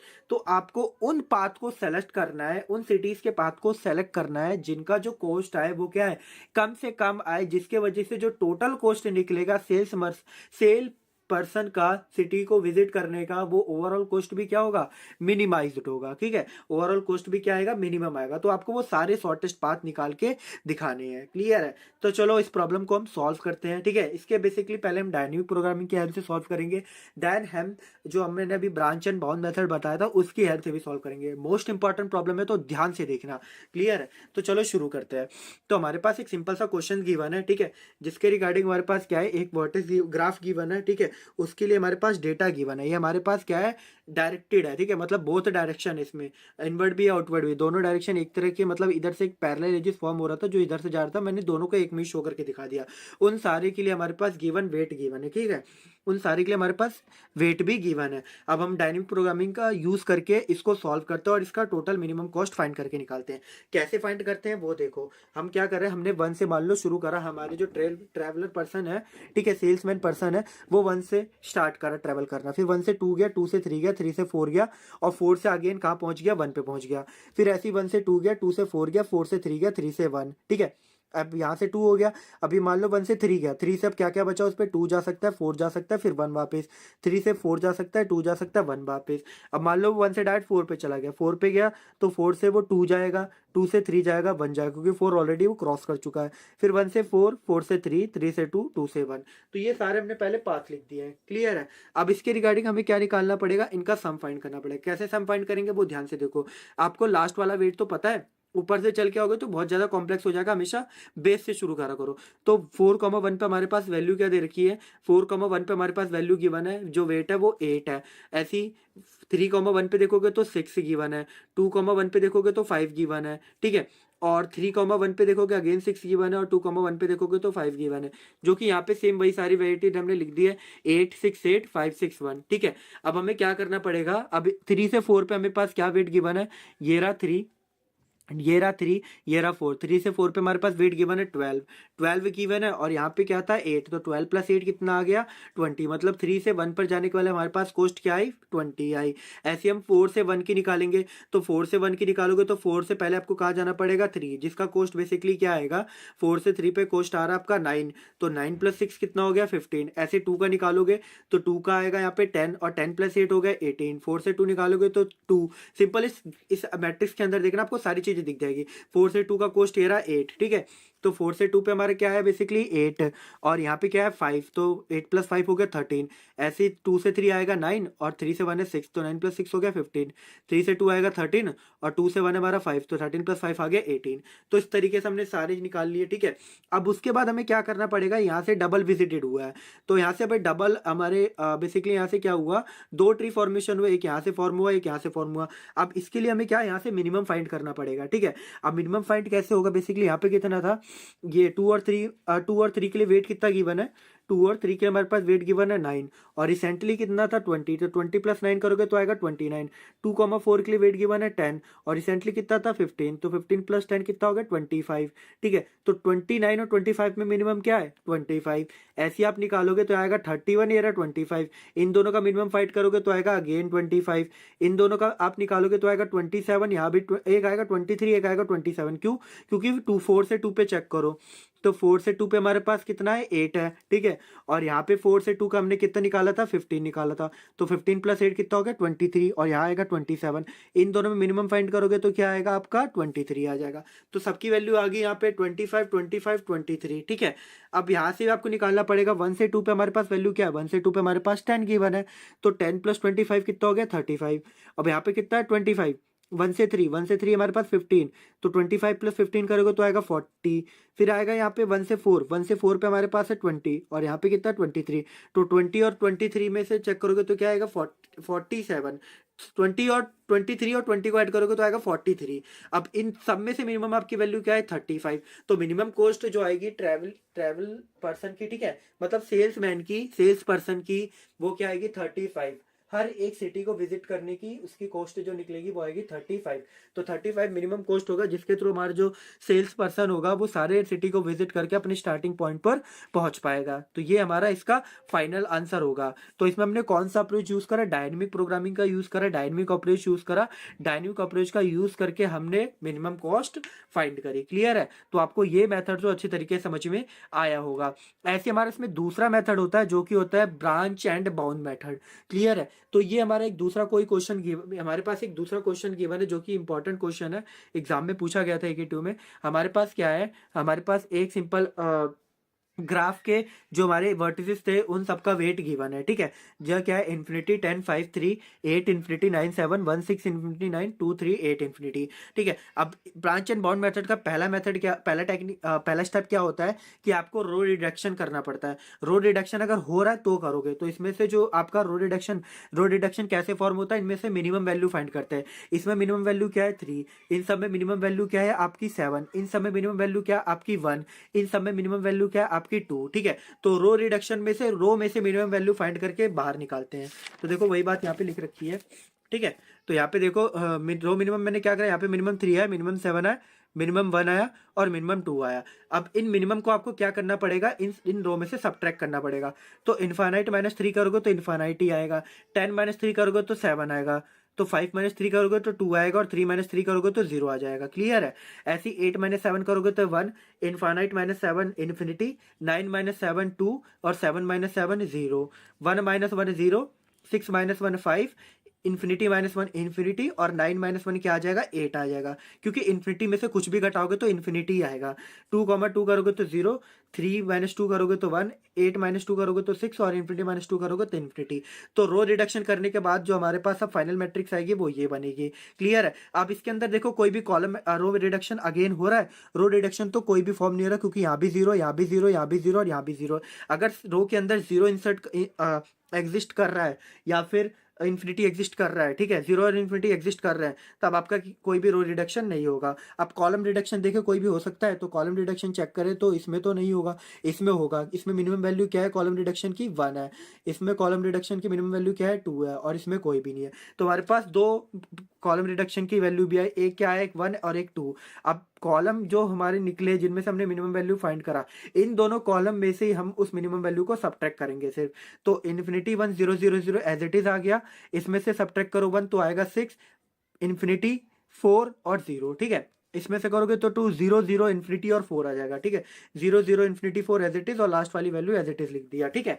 तो अब यहाँ पे ना ही कोई कॉलम रिडक्शन बचा है, कोई ना ही कोई मिनिमम रिडक्शन बचा है, अब कोई भी रिडक्शन करने की जरूरत नहीं है। तब हम इसमें से क्या निकालेंगे, अब अपने पेरेंट मैट्रिक्स कोस्ट की वैल्यू निकालेंगे, जो कि क्या निकलेगी, sum of row reduction plus column reduction plus distance है। क्या निकलेगा, सम ऑफ को रिडक्शन क्या आया, देखो सम ऑफ रो रिडक्शन कितना आया, ये देखो सम ऑफ रो रिडक्शन, हमने रो रिडक्शन कितना हुआ, 3 प्लस 7 प्लस 1 प्लस 2, और कॉलम रिडक्शन कितना आया, कॉलम रिडक्शन आया 0 प्लस 1 प्लस 2 प्लस 0। तो वही लिखा है 3 plus 7 plus 1 plus 2 plus 2 plus 1, जो कि क्या आएगा, 16 आएगा।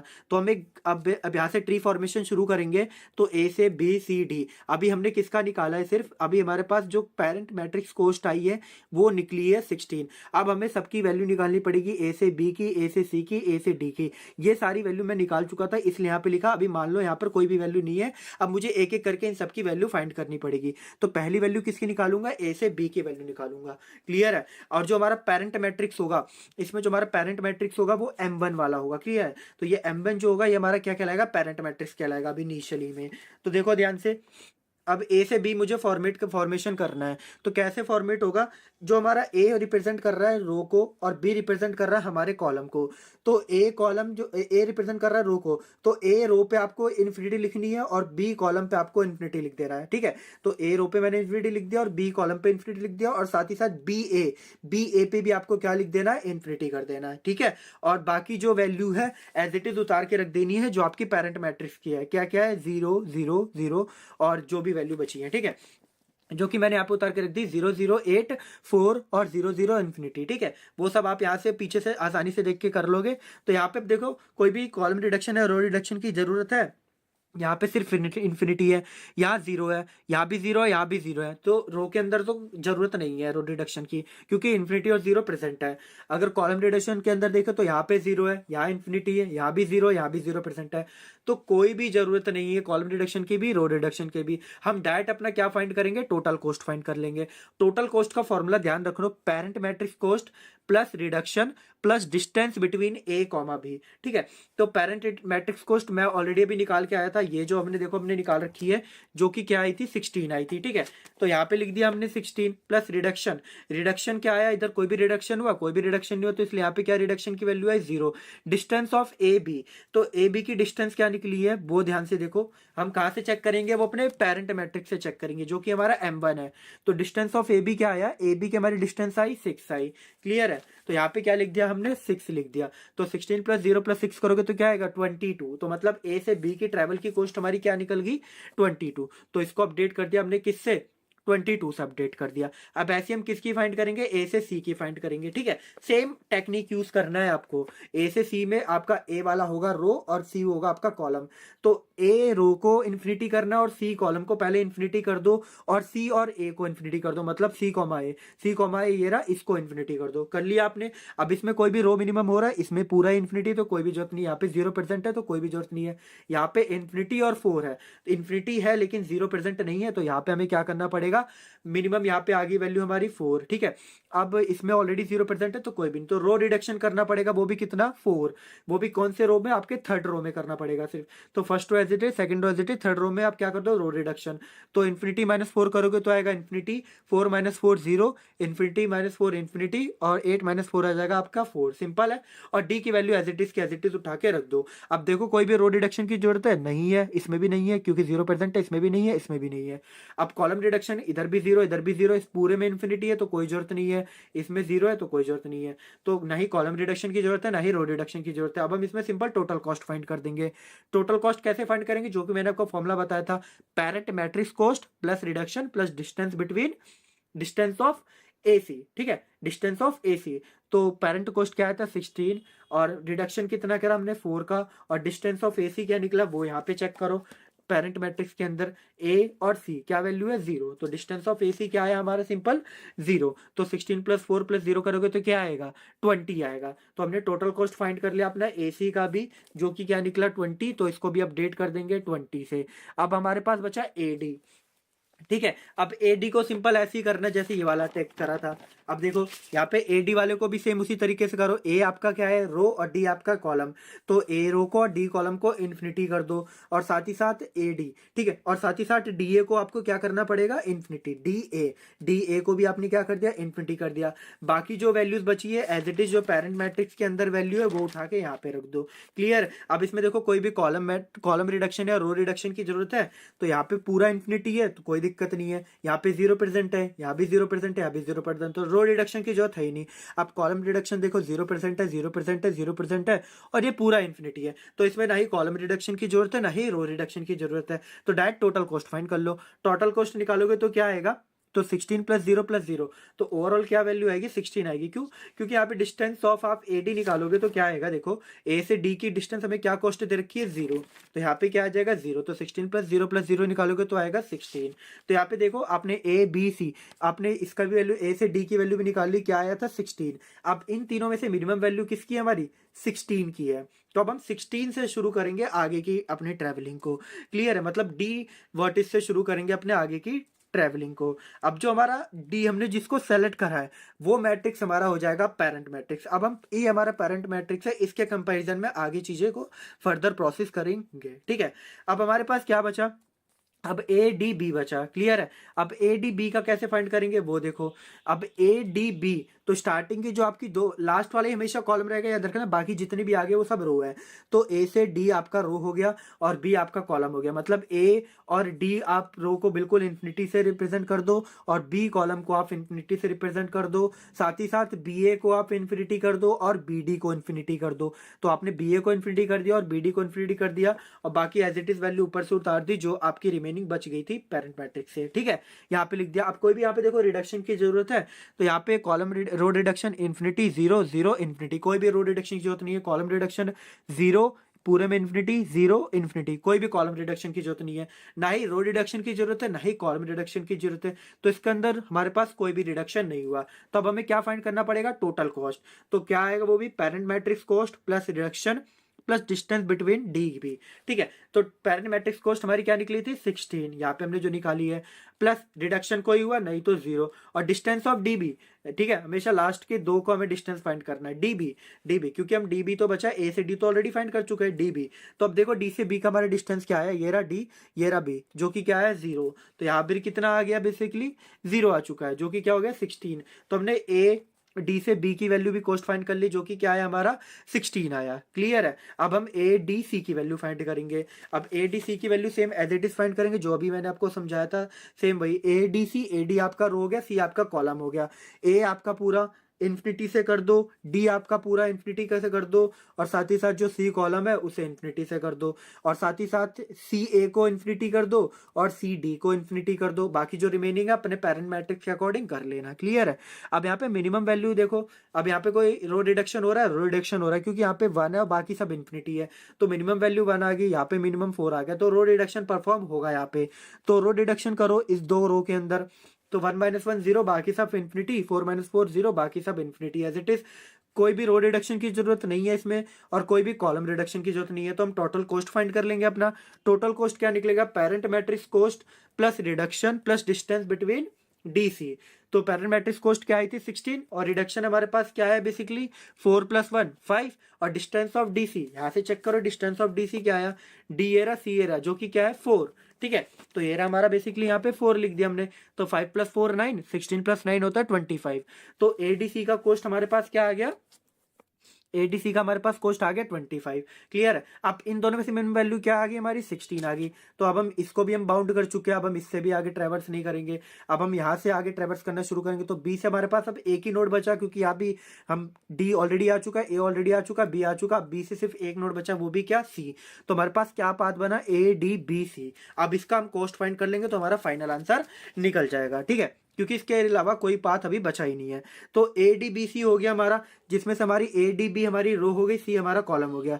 तो ए को इन्फिनिटी करो, बी को इन्फिनिटी करो, डी को इन्फिनिटी करो और सी कॉलम को इन्फिनिटी करो। साथ ही साथ सी से ए आपका इन्फिनिटी हो गया, सी से डी आपका इन्फिनिटी हो गया, सी से बी आपका इन्फिनिटी हो गया, बचा क्या सी से सी। और सी से सी का पेरेंट मैट्रिक्स कौन बचा, अब सी से सी का पेरेंट मैट्रिक्स आपका बन गया ये वाली वैल्यू, जो कि क्या थी, जिसकी वैल्यू 16 ए डी बी, और सी से डी की हमारी वैल्यू क्या है बेसिकली इन्फिनिटी है। तो यहाँ पर हम क्या कर देंगे, उसे इन्फिनिटी से ही रिप्लेस कर देंगे। तो ओवरऑल मैट्रिक्स हमारी पूरी क्या आ गई, इन्फिनिटी। साफ पता चल रहा है, ना ही रो रिडक्शन हो रहा है ना ही कॉलम रिडक्शन हो रहा है, डायरेक्ट आंसर निकलेगा। क्योंकि यहाँ पे सारी इन्फिनिटी है, कोई भी नंबर गिवन नहीं है, या तो सारी इन्फिनिटी हो या उसके अंदर कोई भी 0 प्रेजेंट हो, तब हमारा कोई भी रिडक्शन परफॉर्म नहीं होगा। No reduction. तो टोटल कोस्ट निकाल लो, parent matrix cost plus reduction plus distance between last के दो बी सी। तो पेरेंट मैट्रिक्स कोस्ट क्या थी हमारी, जो ये वाली कोस्ट है ए डी बी की, क्या आई थी हमारी 16 आई थी। क्लियर है। 16 के बाद रिडक्शन कोई आया नहीं आया, रिडक्शन नहीं आया, डिस्टेंस बिटवीन बीसी चेक कर लो, बीसी के चेक करोगे तो वो भी क्या है 0 है। एक बार दिखा देता हूं मैं आपको, बीसी ये रहा बी ये रहा सी, जिसकी वैल्यू क्या है हमें 0 दे रखी है कोस्ट।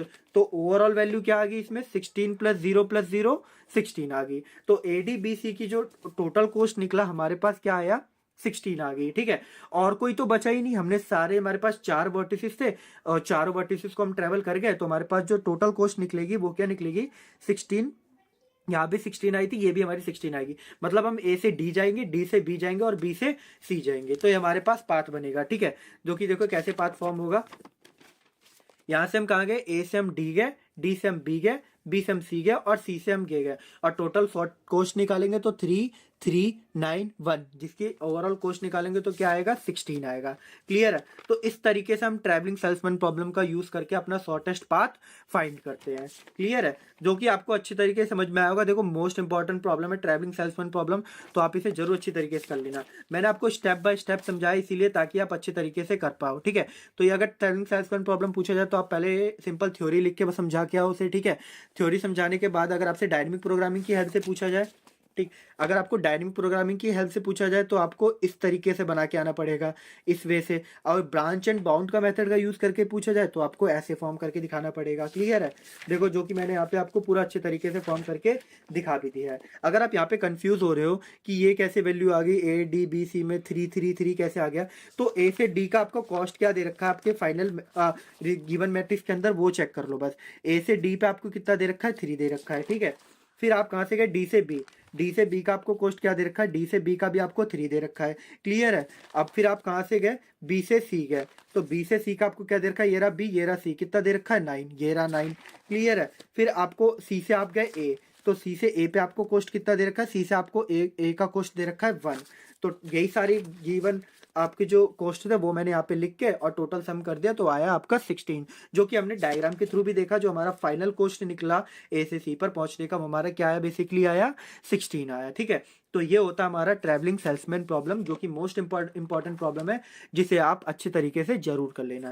क्लियर है? तो यहाँ पे जो हमारी यूनिट 4 थी डिजाइन एनालिसिस ऑफ एल्गोरिथम की, वो कंप्लीट हो गई है। हमने वन शॉट के अंदर अपनी यूनिट 4 अच्छे तरीके से कंप्लीट कर दी है। सारे पीवाईक्यू सॉल्यूशन को भी देख लिए जो पीवाईक्यूज के अंदर पूछे गए थे। और यूनिट 4 मोस्ट इंपॉर्टेंट टॉपिक है, तो इसे जरूर अच्छे तरीके से कर लेना है। क्लियर है? आपको वीडियो अच्छी लगी होगी तो लाइक शेयर कमेंट सब्सक्राइब जरूर करें, और ज्यादा से ज्यादा इस वीडियो को शेयर भी करें। क्लियर है? और कमेंट जरूर कर देना जैसी भी आपको वीडियो लगे, क्योंकि कमेंट पढ़ के हमें मोटिवेशन मिलती है। और हमारे चैनल मल्टी एटम्स और मल्टी एटम प्लस को जरूर सब्सक्राइब कर ले, क्योंकि ऐसी ही लगातार नए नए वीडियोस आती रहेंगे। क्योंकि एग्जाम भी बहुत पास आ चुके हैं, ठीक है, और एग्जाम रिलेटेड कंटेंट हम बहुत सारे लेके आने वाले हैं इंपॉर्टेंट टॉपिक्स के रिगार्डिंग। और टॉप 20 क्वेश्चन, टॉप 30 क्वेश्चन, इस तरीके से हम कई सारे क्वेश्चन कराने वाले हैं। तो आप जरूर हमारे बेल आइकन को प्रेस कर लो, ताकि आपको लेटेस्ट अपडेट तुरंत मिलते रहे। क्लियर है? और आप हमारे टेलीग्राम चैनल को भी ज्वाइन कर सकते हो, उसका लिंक भी आपको चैनल के डिस्क्रिप्शन में मिल जाएगा। अगर आपको इसके नोट्स चाहिए होंगे तो आप हमारे चैनल के डिस्क्रिप्शन में जाना, वहां आपको पे की लिंक मिलेगी, जहां से आप आसानी से नोट को परचेस कर सकते हो। नोट परचेस के रिगार्डिंग अगर आपको कोई भी प्रॉब्लम आए तो आप हमें टेलीग्राम पर मैसेज कर सकते हो, उसका लिंक आपको चैनल के डिस्क्रिप्शन में मिल जाएगा। क्लियर है? तो आशा करता हूँ आपको वीडियो अच्छी लगी होगी। ऐसे हम नेक्स्ट वीडियो मिलेंगे। So thank you for watching this video.